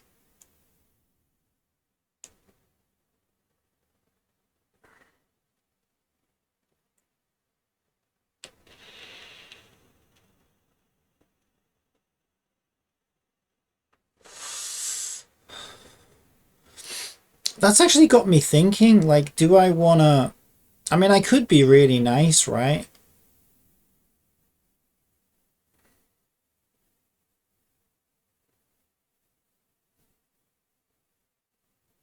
Because that's the thing, right? That's another thing that I think people don't realize about games. Yeah, you can make a puzzle super simple, like this one's like really simple, especially if I draw arrows showing which direction they're going. Then I can come into this room as a new player and be like, okay, so it looks like it's green, yellow, red, blue, orange, magenta, cyan, white. And again, unless I want to open Notepad or write it down or something, there's no way I'm remembering 8 colors in a sequence like that. I can maybe manage 3 or 4 at most. And then if there's a lot of stuff happening, like, oh, a bat just spawned, I need to kill it. Do you know what I mean? Like, I get thrown off quite easily. So even if I start in this room and I look and I say, okay, I know it needs to be green, yellow, red, blue.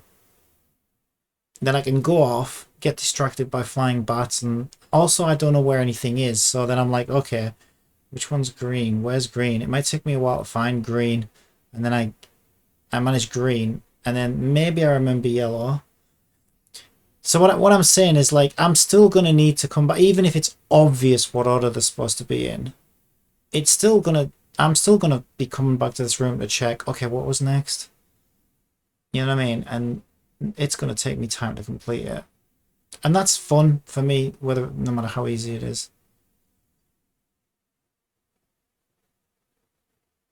But now I'm just wondering, okay, well, should that be what the player needs to do? I think so. I think make the player come back here to check the lights on the wall. But because what I could do is I could put these lights in every hall so that they all change, so that you don't have to go all the way back to the beginning again. But I think that's when it's getting a little too hand-holdy.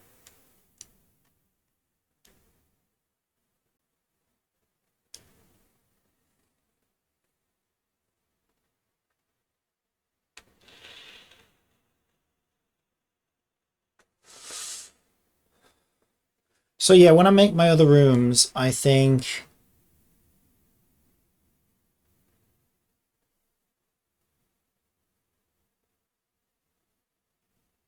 I won't have any lights.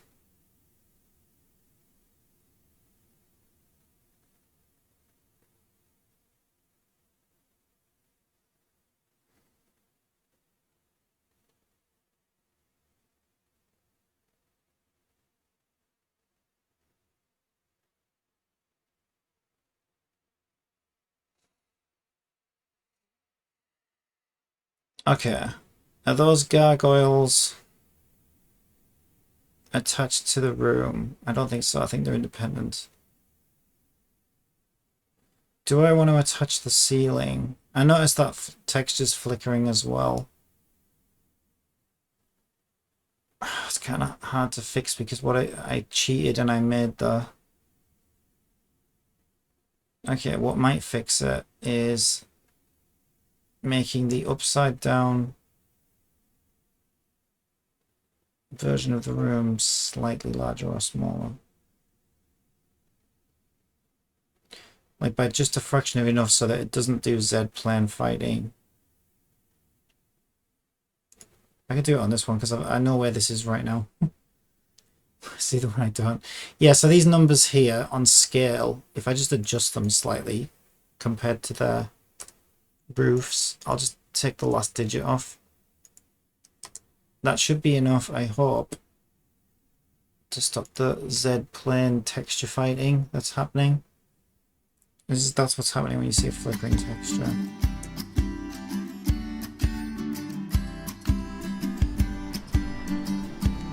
Fixed.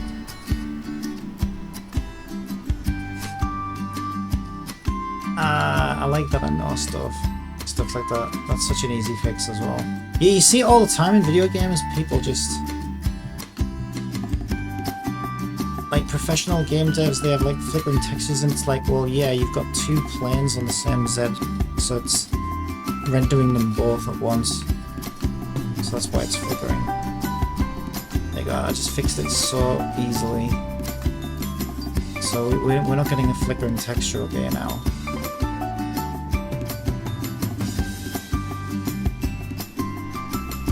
So I think this looks pretty solid.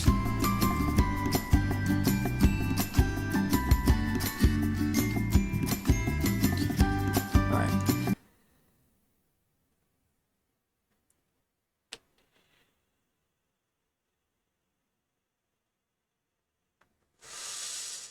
Okay, I'm going to parent the roof.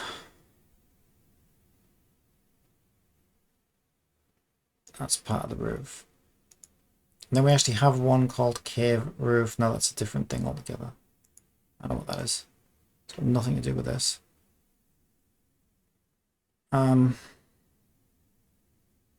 Okay, now we have to drag this. Good luck. Cave room. Oof, scary. Now if we turn off cave room, yeah, the whole thing disappears. That's what we want. Okay, I think we're good. So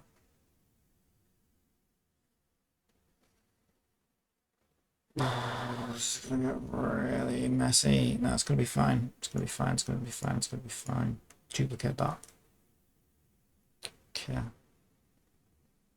This is gonna be our first extension hallway. So I'm going to take it this way.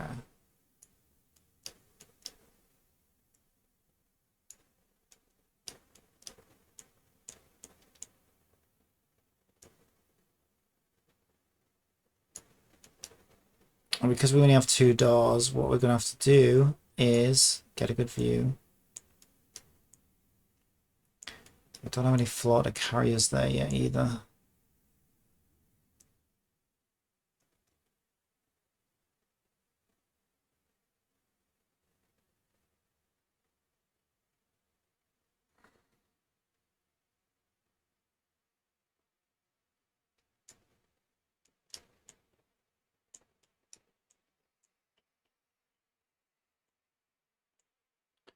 So on this one, get rid of the lights. How do I select things? Can I not like draw? Can you not do that in here? Is that one? Yeah, there we go. Get rid of those. Actually, we've got a parent for them. Just get rid of that. Okay. Yeah, what's interesting actually, the way I set that up, that would have been really easy to do as well. To show the light sequence in every room, I was thinking, oh, then I'd have to link every single light, you know. But no, actually I wouldn't, because the light sequence reads the gargoyles to see what state they should be at. So they would have just worked actually. So that's quite nice. But I've decided not to do that. I think that's too easy. Yeah, we've also got this problem where this room was designed to only be viewed. I'm gonna have to fix that now, aren't I, before I duplicate.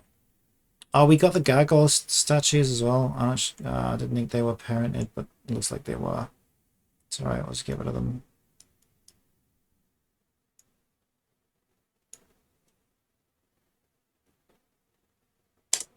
Okay, make sure the original ones are still there. They should be. Yeah, there they are. God. Okay. Yeah, so the problem is these walls are single-sided render walls, meaning which most things are actually. Mind you, didn't I make a double-sided renderer? Okay, let me check that actually. I did. Can we just cheat? Okay, so default draw mesh 0 is that wall.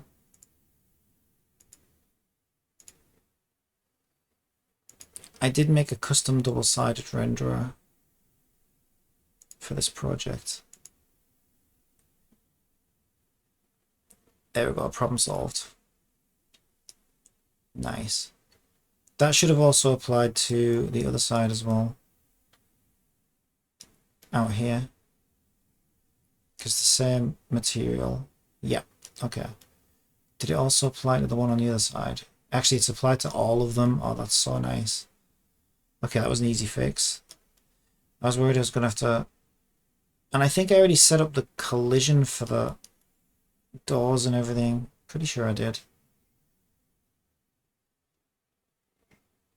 Okay, this isn't going to be too bad then. So now, I think that's it. I mean, we've got doors, but I didn't really want to... I mean, I can block that off. It's easy enough.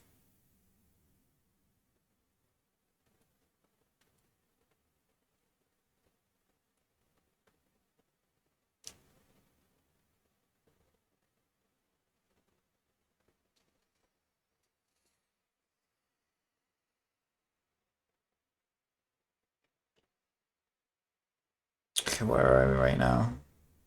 Here. Kid room 1.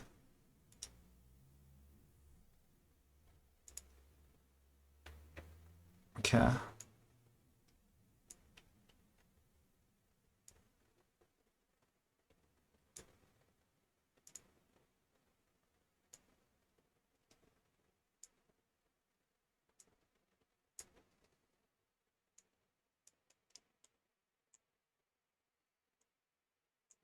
So I did this with the roof. If we look at the roof, I need to put a roof on this one as well.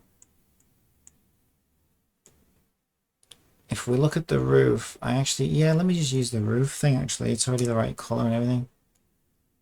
I just slanted a cube. It actually looks quite good.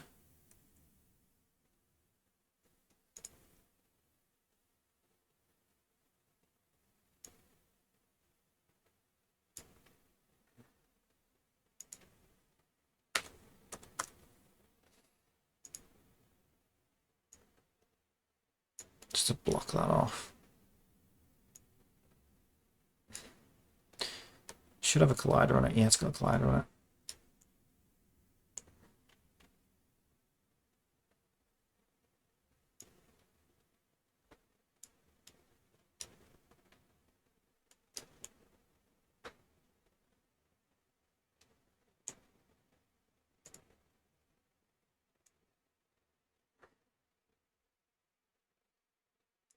Yeah, okay, I wasn't going to do that originally. Because you can see the doorway. Not that it really matters. I might just leave it like that. But, like, give it a different colour. I was going to block off the whole wall like I did with the ceiling here, because that looks quite good. But I do like the light off the torches. There's a name for this in game design. It's called negative possibility space. Kind of. Like, it looks like you should be able to go through there, but you can't. It's not a good idea. Yeah, I don't want that. I don't want negative possibility space. Let's just hide it. That's much better. Because then the player doesn't feel like they should be able to go that way. It's clear that they can't. It's a lot of good telegraphing. That actually doesn't look too bad. It actually looks surprisingly good for a patch-up job.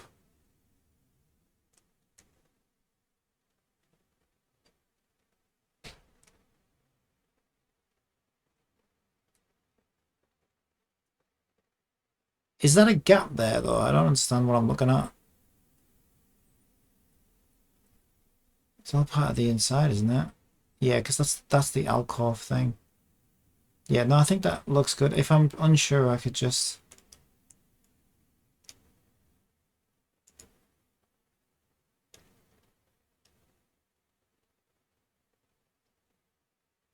Well, I'll run in a second, just double check it and have a look. Yeah, we've also got a roof for this that I want to put back on. Mind you, you can't even look up that high, to be honest, in this game. But I don't want to leave it like that. So even though you can't look up that high, let's just close it off anywhere. So let's see, where's the roof? It's in here somewhere.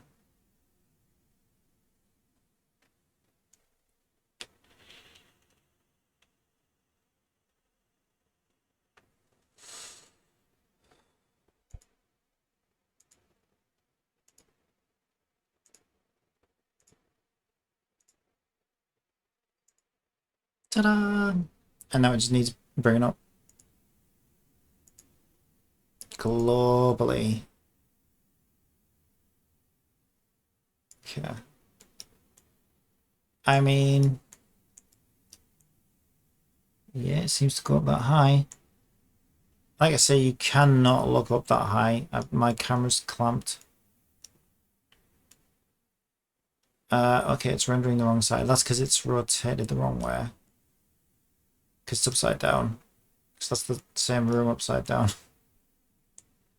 Now we could double-sided texture it, but I'm just gonna... Wait, do I want local? I need to do it in here, otherwise I'm gonna make a mess. Which axis is it? Not that one.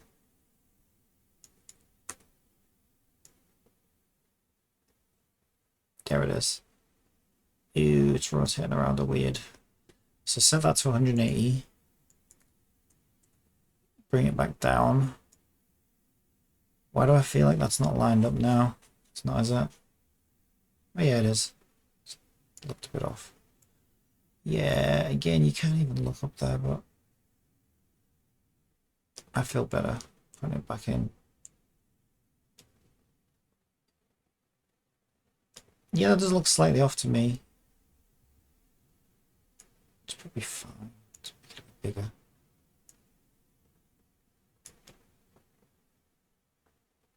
I think that's fine.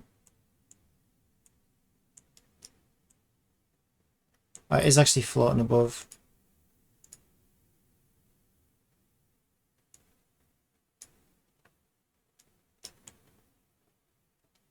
There we go. Beautiful. Spooky. Spooky! Spooky, spooky. Save. So we had red and white in this one. I just need to pick two colours that aren't in use. It doesn't really matter which ones I pick.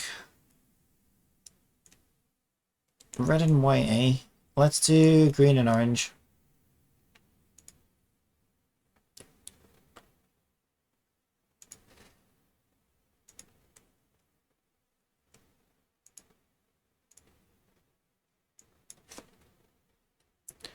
Motherfucker.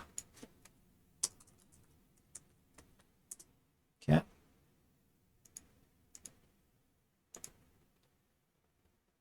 I haven't set the texture. There we go. Yeah, green and orange looks good together. So it's going to be red 2 will become orange. Okay. Orange is a weird color to get right. That's can't get much more orange than that. It's weird though because the flames give an orange light off, so I want to make it clear that that's orange and not white. Yeah, that's about as clear as you can get, right? Yeah, that's about as clear as you can get. Okay.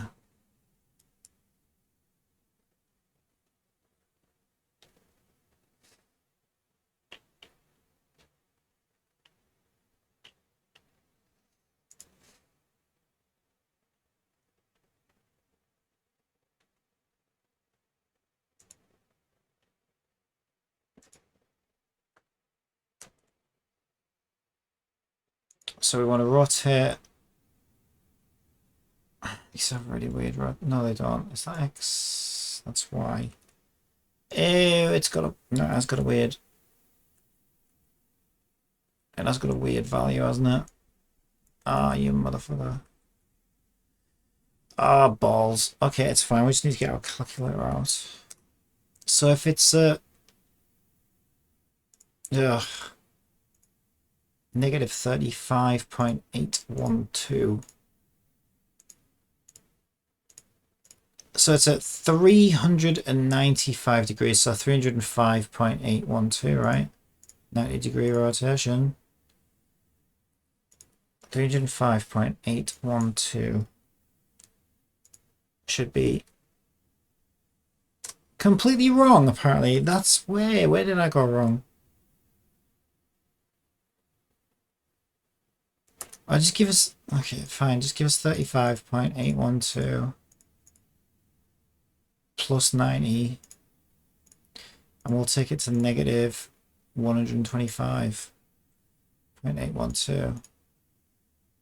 You happy with that? Okay, something happened. I think so. I think that's right. It's hard to tell. It's getting really hard to see what I'm doing. Yeah, that's a 90-degree rotation if ever I saw one. Right, which side's the door at on this one? Okay, this one is, the door is on this side on the left. So that needs to line up like that. And then it's a 180 rotation, isn't it? Wait, that's, you know, that is the thingy.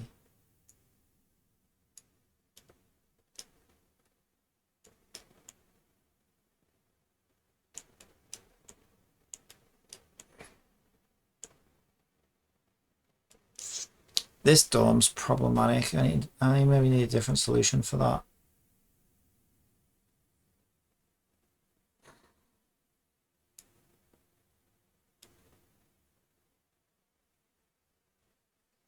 This is a little too tight, or is this okay?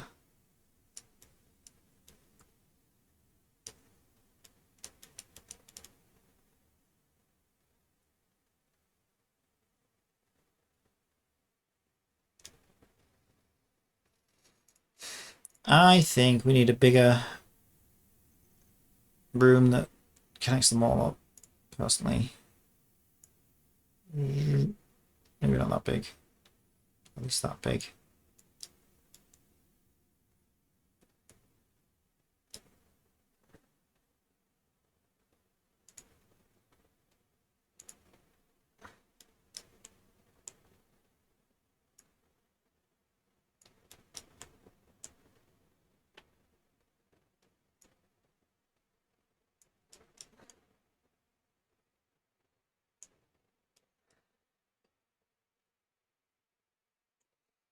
Okay, pick 2 colours for the floor. Colours we're left with. We got red and white, orange and green.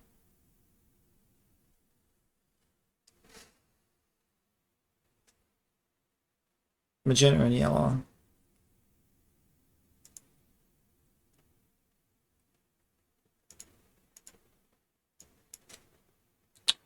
Why do you do that?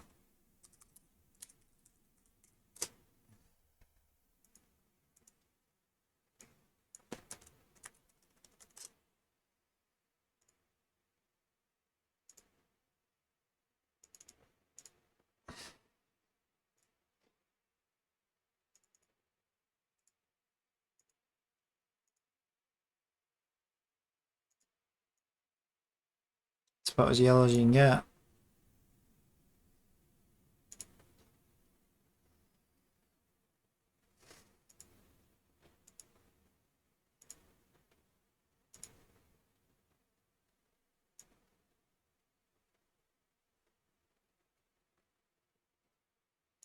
I don't want it to look like, I don't want it to look like Sesame Street. It's hard to know what it's really going to look like though, because the lighting changes dramatically in here. Various places and stuff. I think it should be alright. Alright, now we just got one more to do. So there must be only 2 colours that we're missing, right? So we got magenta, we got orange. I haven't got blue yet. Oh no, we didn't leave blue and cyan, did we? I think we did, you know. That might be a good thing because you can tell, like, you'll tell the difference between blue and cyan when they're next to each other. Again, kind of makes it a little bit too easy, but yeah, it looks like we're left with blue and cyan. That's fine.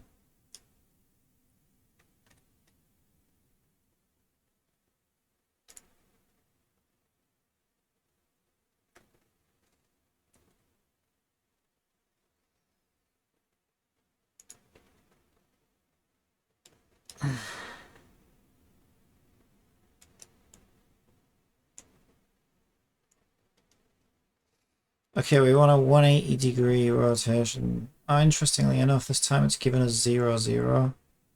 I like that. Wonder why it didn't do that last time. So we can just 180 Y, right? Yeah.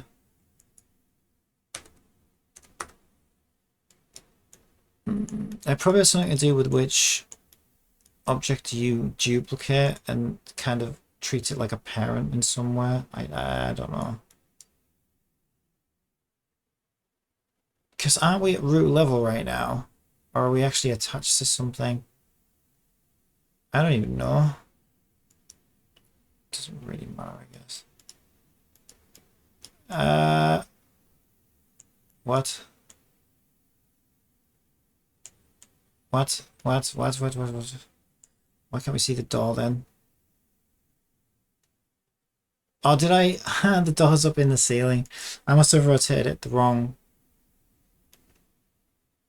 Wait, what the fuck is happening? What is happening? Okay, I'm so confused right now. I'm just gonna oh shit, I just duplicated it again. Delete both of those because I'm lost as to what just happened. Click that one. That one is, what are we on? Room 2.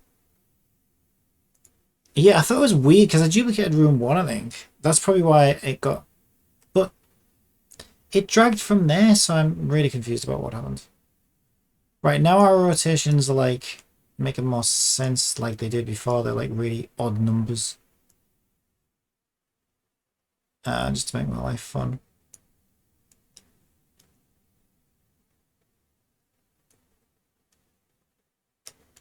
Okay, now we need the door facing us, so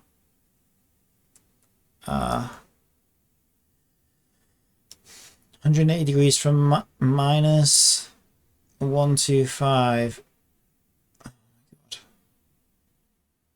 I'll just do it the way I was doing it before. I'll just add 180 degrees to that and take it to the negative of 305.812. Should be fine. Beep. Excellent. Okay. So it seems to like weird numbers like that. Thank God it does actually. Right, this is way too close to the other one. Way too close. Get over there. There we go. It's better.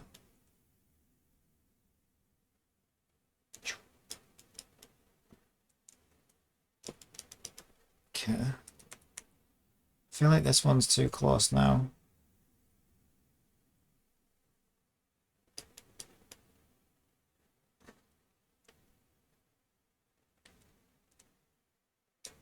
It's probably fine.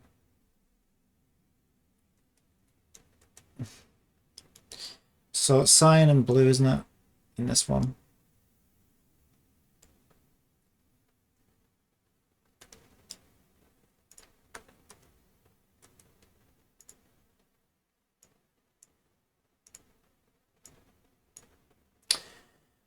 Fuck off!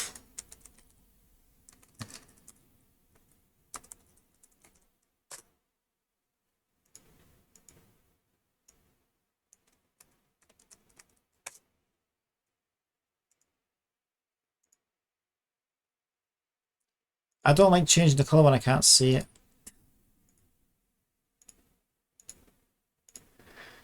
Okay.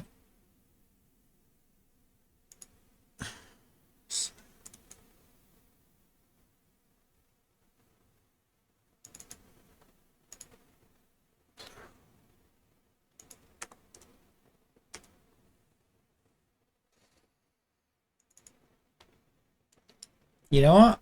That's actually pretty cool. I mean, I don't know. They're a bit, maybe they're a bit too obvious. Because is my red now? Magenta looks a bit red as well, doesn't it? And again, looks like a game where it's like, hey, screw the colorblind. Just a bit, seems a bit hostile.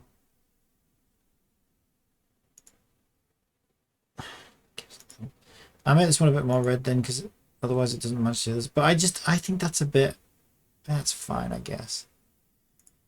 I don't know. We'll know. It's dead easier to change them. We've got materials for each one. We can change it to our heart's content. Yeah, I feel like it's gonna look a bit, you know. It's just a stark contrast, right? You've got like a spooky. I feel like it's a pretty nice job of looking like a little spooky Tomb Raider-y type room. The flames are flickering and big high ceilings, and it's all ooh. And then you got these bright Barney the Dinosaur Sesame Street floor tiles. Okay, we had a construction floor, which I don't think we need anymore, actually. Do we still have it? Because if I bring it here, we can use that as the actual floor.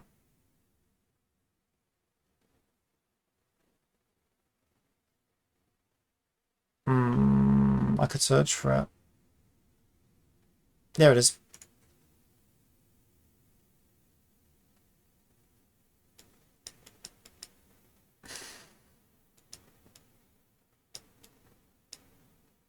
Get down here.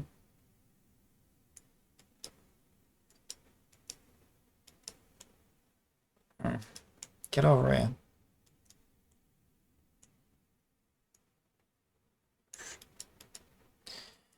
Okay. Yeah, I'm not even going to build that room yet. For now, let's just slap that in the middle to connect the rooms up. So that I can go and have a look at them. Yeah, I should be able to walk on that.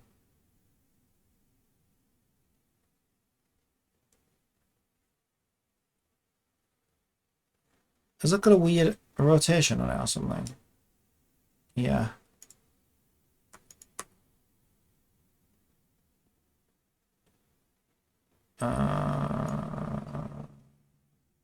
No, we can always jump into the rooms if we need to. Yeah, so that floor should be fine for when we build a connecting room, walls and stuff. I'm not sure about this dome yet because it comes out too far. It also stops me from getting into the cave at the moment. Well, if I put a collider in it, it will. Yeah, I do like how it looks though. So I don't know, I've got a couple of different options there. I could just rotate it and move it to let the player past, whether they see it or not. Could try various things like that.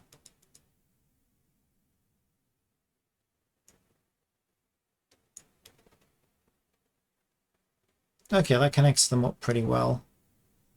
Let's go take a look. And then I need to place the corresponding stuff. Should I do that now? I mean, don't see why not. Yeah, they say what they are as well, so this should be pretty easy.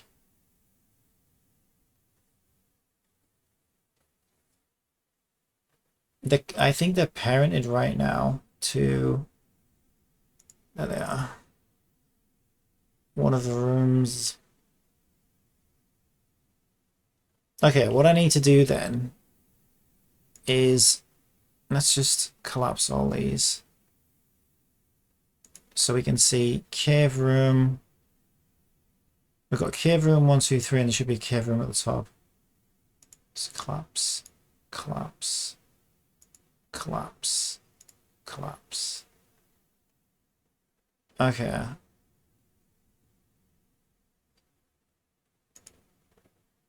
In fact, I might even make this the parent of them all.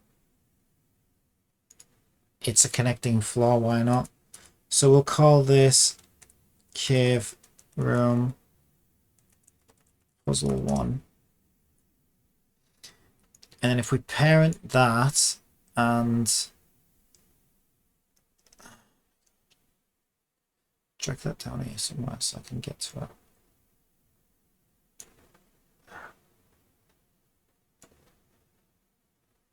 That. That. That. Then we can get to the gargoyles. There they are. And parent them to the main parent, which is where I thought they... Well, I thought they were at root, actually. Oh, that's way up there. We can make it all the way up there. And also door lights. Well, no, I suppose door lights can stay where it is. Because at least... Ah!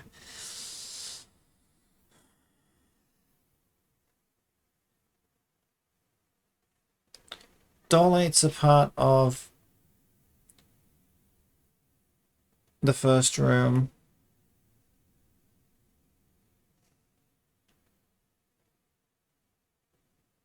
That's fine. I'll leave them there. Okay. Just do these in order that they appear in the hierarchy, I guess. Green. Get here.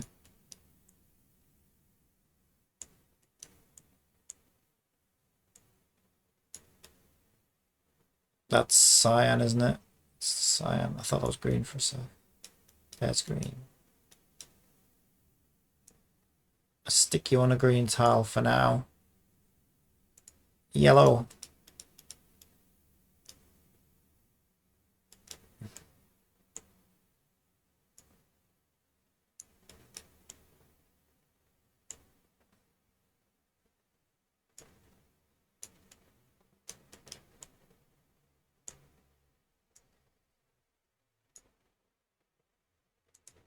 red.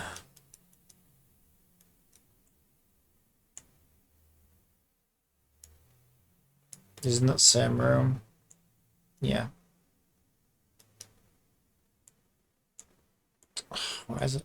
Never want to render the blue axis.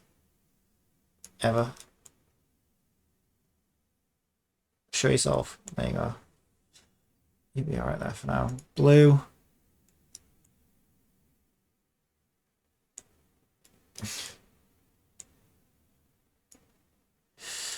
Okay. Blue's over in this direction somewhere.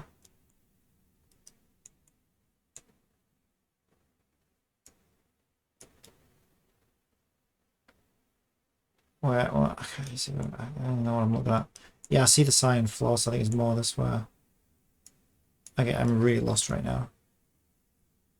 Oh, close.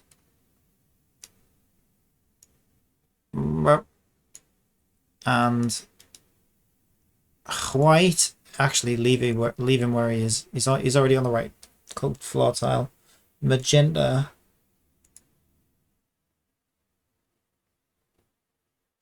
Can I expect to actually teleport to you? I just wanted the camera to swing around and look at you, but that's not what Unity wanted to do. No, sir. Okay, I have no idea where you live. Just stick you up here. It's so hard to navigate. Oh, there we go. That was not too bad. Boop. That is magenta, right? Yeah. Cyan.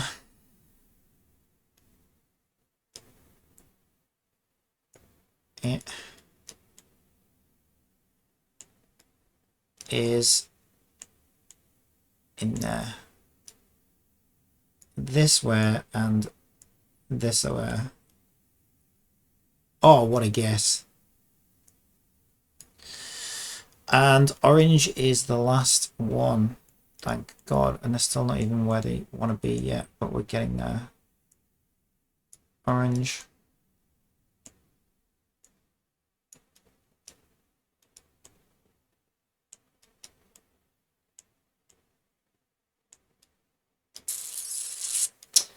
Go on, you know where you're going. Don't pretend like you don't. You've known all along where you belong. You still make me move you with bare hands. Piece of shit. Alright. Starting here. Alright, so we've got a green one. See, I don't know now, because I was thinking I could just put it in the middle of the bloody room, I guess. I could put it in the middle of this wall. I don't know. I'm not sure what to do. See, the problem with sticking them in an alcove is like, which side alcove do you put them in? Or doesn't it really matter?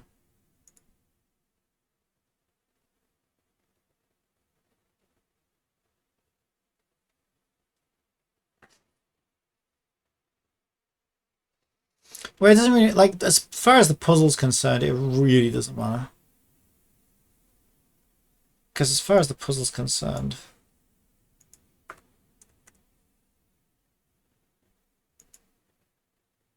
they just need to be on the right coloured floor tile. So I'm going to put this little guy, I might just vary it up a bit and stick them in different places. Put this little guy here, I think. Alright. We'll see how it feels. We might decide to change our mind. So orange guy. I do worry that this is too easy, but it's easy enough to swap the gargoyles over if I decide to do it the other way to make it a little bit trickier. I'll put orange in that alcove there, I think.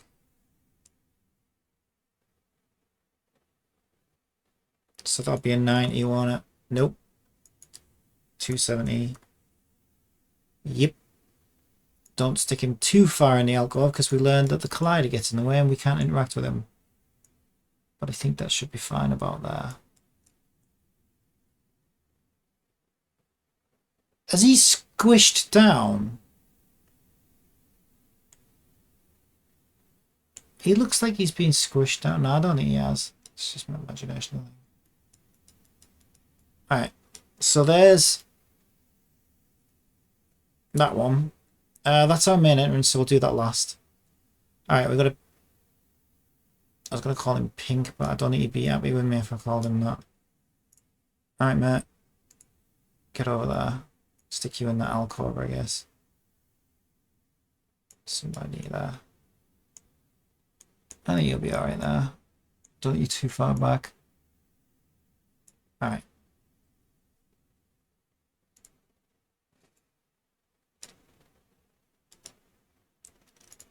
Mix things up a bit.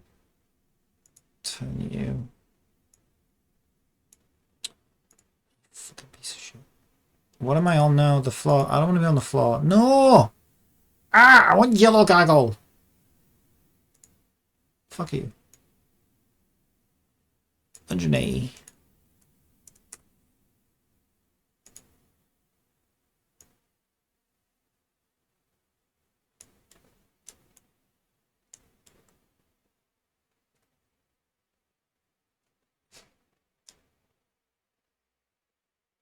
Get over it. Alright. And then we've got sign and blue, and then it's just our main entrance area. So you... Yeah, go on. You seem to want to go... You seem to just naturally want to go in there, you know? It's fine by me. I wonder what that was then. It's rain on the window. There was some little hobbit trying to steal my crisps.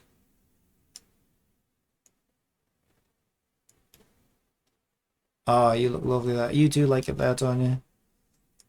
We'll put another one like out in the no man's land. Why is it always 270? It's because 90 is too easy, that's why. Stick you there. Ish. Try and line you up in the middle of those tiles.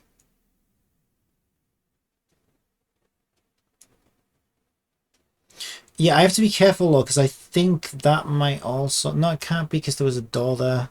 Yeah, so that can't be collided off. I do feel like they're... I'm probably just imagining it. I feel like they're squished for some reason. I'm probably just imagining it. Alright, and then I'll... I've been staring at this for so long. I'm starting to go insane. Alright, and then this red guy... I guess this is the one you first come into, isn't it? I don't know whether to go that side or that side. Let's be like different. Just try and mix it up a bit so it's not always the same. I thought I was on that one there. Alright, I'll stick him in here. To be a little bit different, maybe on that tile there.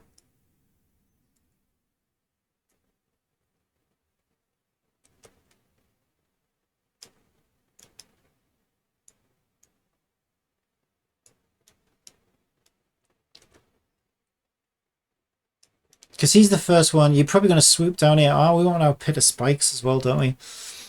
When you swoop down here, he's probably the first one you're going to see and try and interact with. Now, is he the right first one? No, that's good.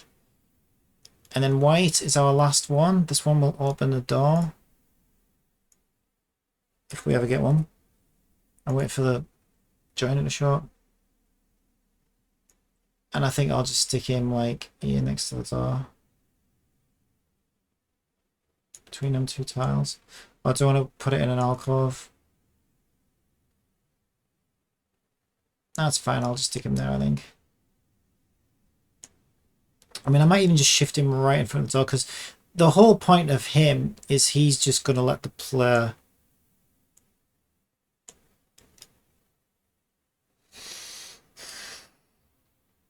Yeah, he's last so that we see the door open in front of us without having to use a tacky cutscene camera.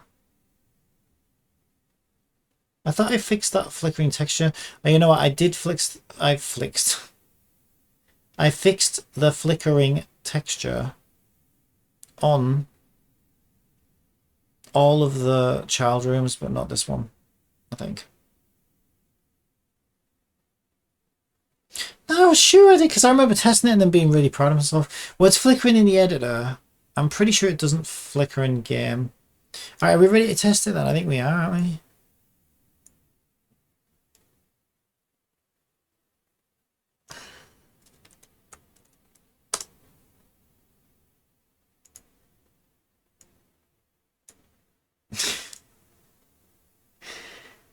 I've been at this long enough. Okay, I need to know the solution so that I don't spend too long. Alright, I'm excited about this. We can have some like funky music when we're down here as well. That was a lot of work. It's not done yet. We've got the connecting room to finish, but like, it's not far off now. We want our pit of spikes as well. Alright.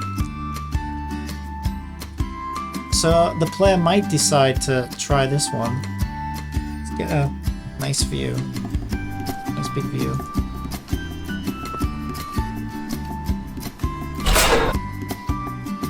I don't think what the fuck's going on even. What was that noise there? What's all that about? And then you might try this one. Or you might be so smart you just instantly know the solution. It's like it just all makes sense to you. But if this was me, I mean, I don't know. Maybe I would notice that. It depends whether I notice the arrows on the lights or not. This is me. This is what I'd be doing. Oh, and then it just so happened I got the right one. Green, eh? And then I'd be like, okay, what does this one do? But by this point, I'd probably... Oh, that's quite nice, actually. That was a happy accident.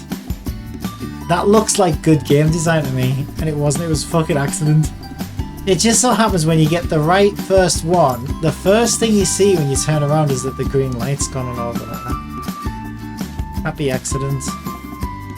You can't really tell what colour the next one is from here, though. I've got the answer next to me so I can see that it's yellow. And this one's obviously orange, I think. Looks orange to me. So this is obviously wrong. Yeah. It's gone off.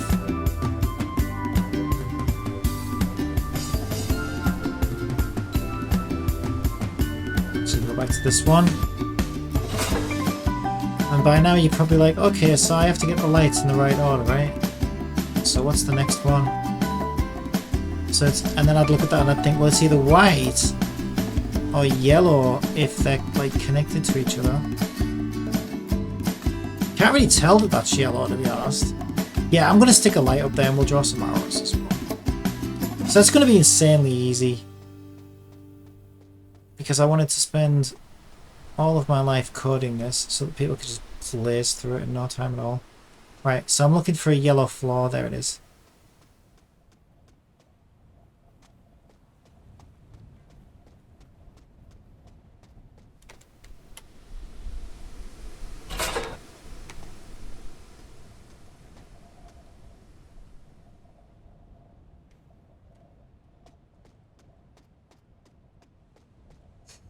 Next one is red. Now, to be fair, I would have pulled this because it looks red to me, but I happen to know that this isn't red, it's actually magenta. But I wonder if I should try and tweak the colour of that so it looks more magenta-y, because that looks fucking red to me. I guess it's the red light off the torch as well. This is actually red, I think. I just don't know. Oh, motherfucker, I got the wrong one! Maybe that was red? Oh, this is hilarious. I'm actually genuinely being stumped by my own puzzle. Okay, we know the first one's green. The second one's yellow. Yeah, I think I paired magenta with green, didn't I? So the yellow one's definitely this one. This is so funny. Actually stumped by my own fucking puzzle. Okay, then the next one is red. No, that one's magenta, I think. Isn't that... This is what I did last time though, innit? Oh, maybe I went to orange. I bet I went to orange thinking that was red. I think... yeah, this is red because it's paired with white. Okay. So far, so good. What's next? Blue.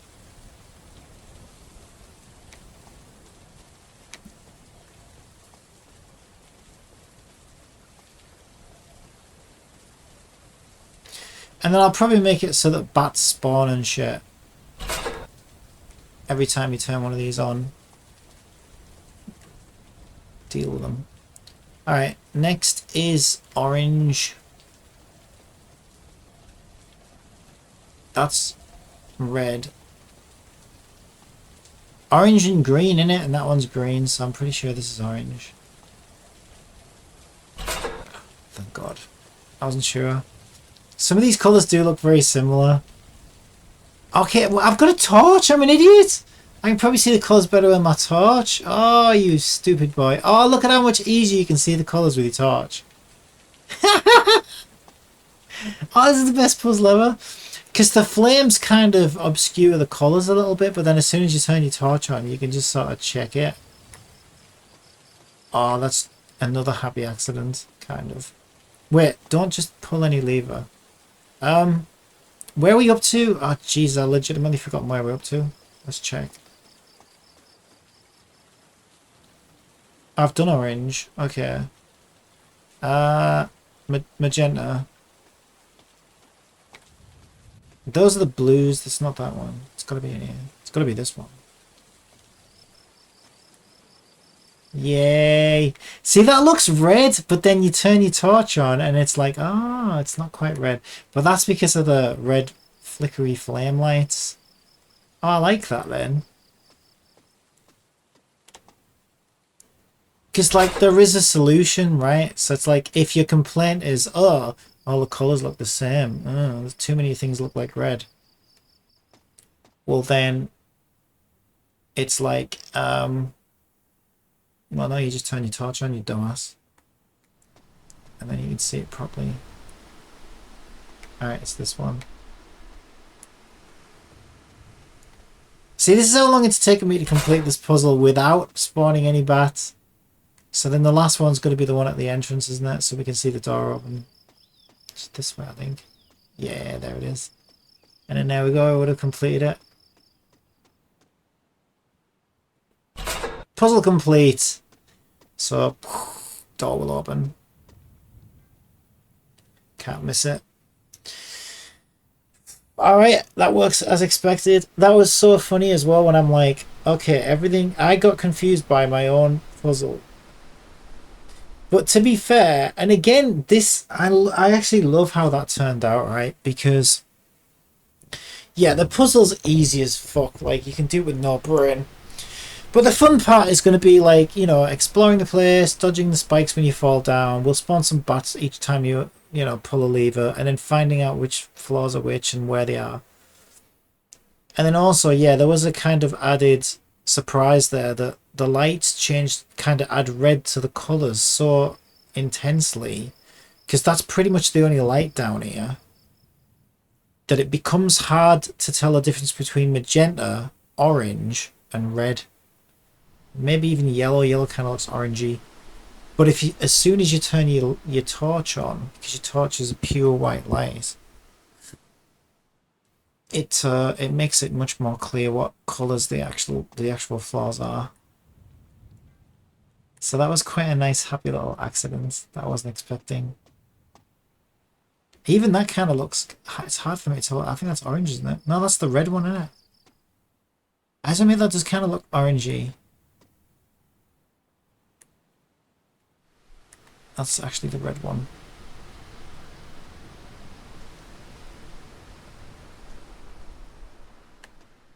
Alright, my first ever puzzle. But yeah, it's not finished. We want a pit of spikes. We need some bats with some bat AI.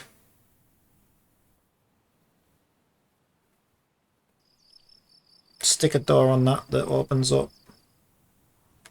But yeah, other than that, and we need to build this connecting room as well that connects these rooms up. Just stick some walls around here and stuff. What's going on there? That looks kind of weird.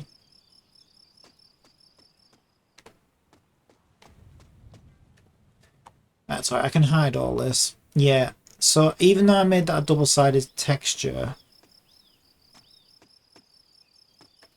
double-sided rendering, yeah, it's like, because it's made of planes and stuff, it does look a bit weird. But I can hide some of that.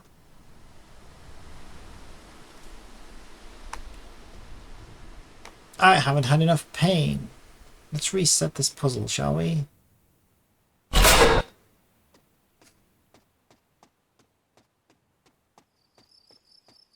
Alright, that was a lot of work. But I'm very happy with the results. And it works. And it works flawlessly. The system, it's this because the system, like, as long as the system works fine, then it just comes down to, well, okay, how do you want to set the puzzle up? What is the clue that the player has to know which order it needs to be in? And how easy is that to carry out? And yeah, this is a bit of a no-brainer. But yeah, it even surprised me. Like I kept confusing some of the colors, and I put them there. But then, if you turn your torch on, it does make it a little easier to see. So even though I do think this is an easy puzzle, I think it should be enjoyable to play through. I hope so.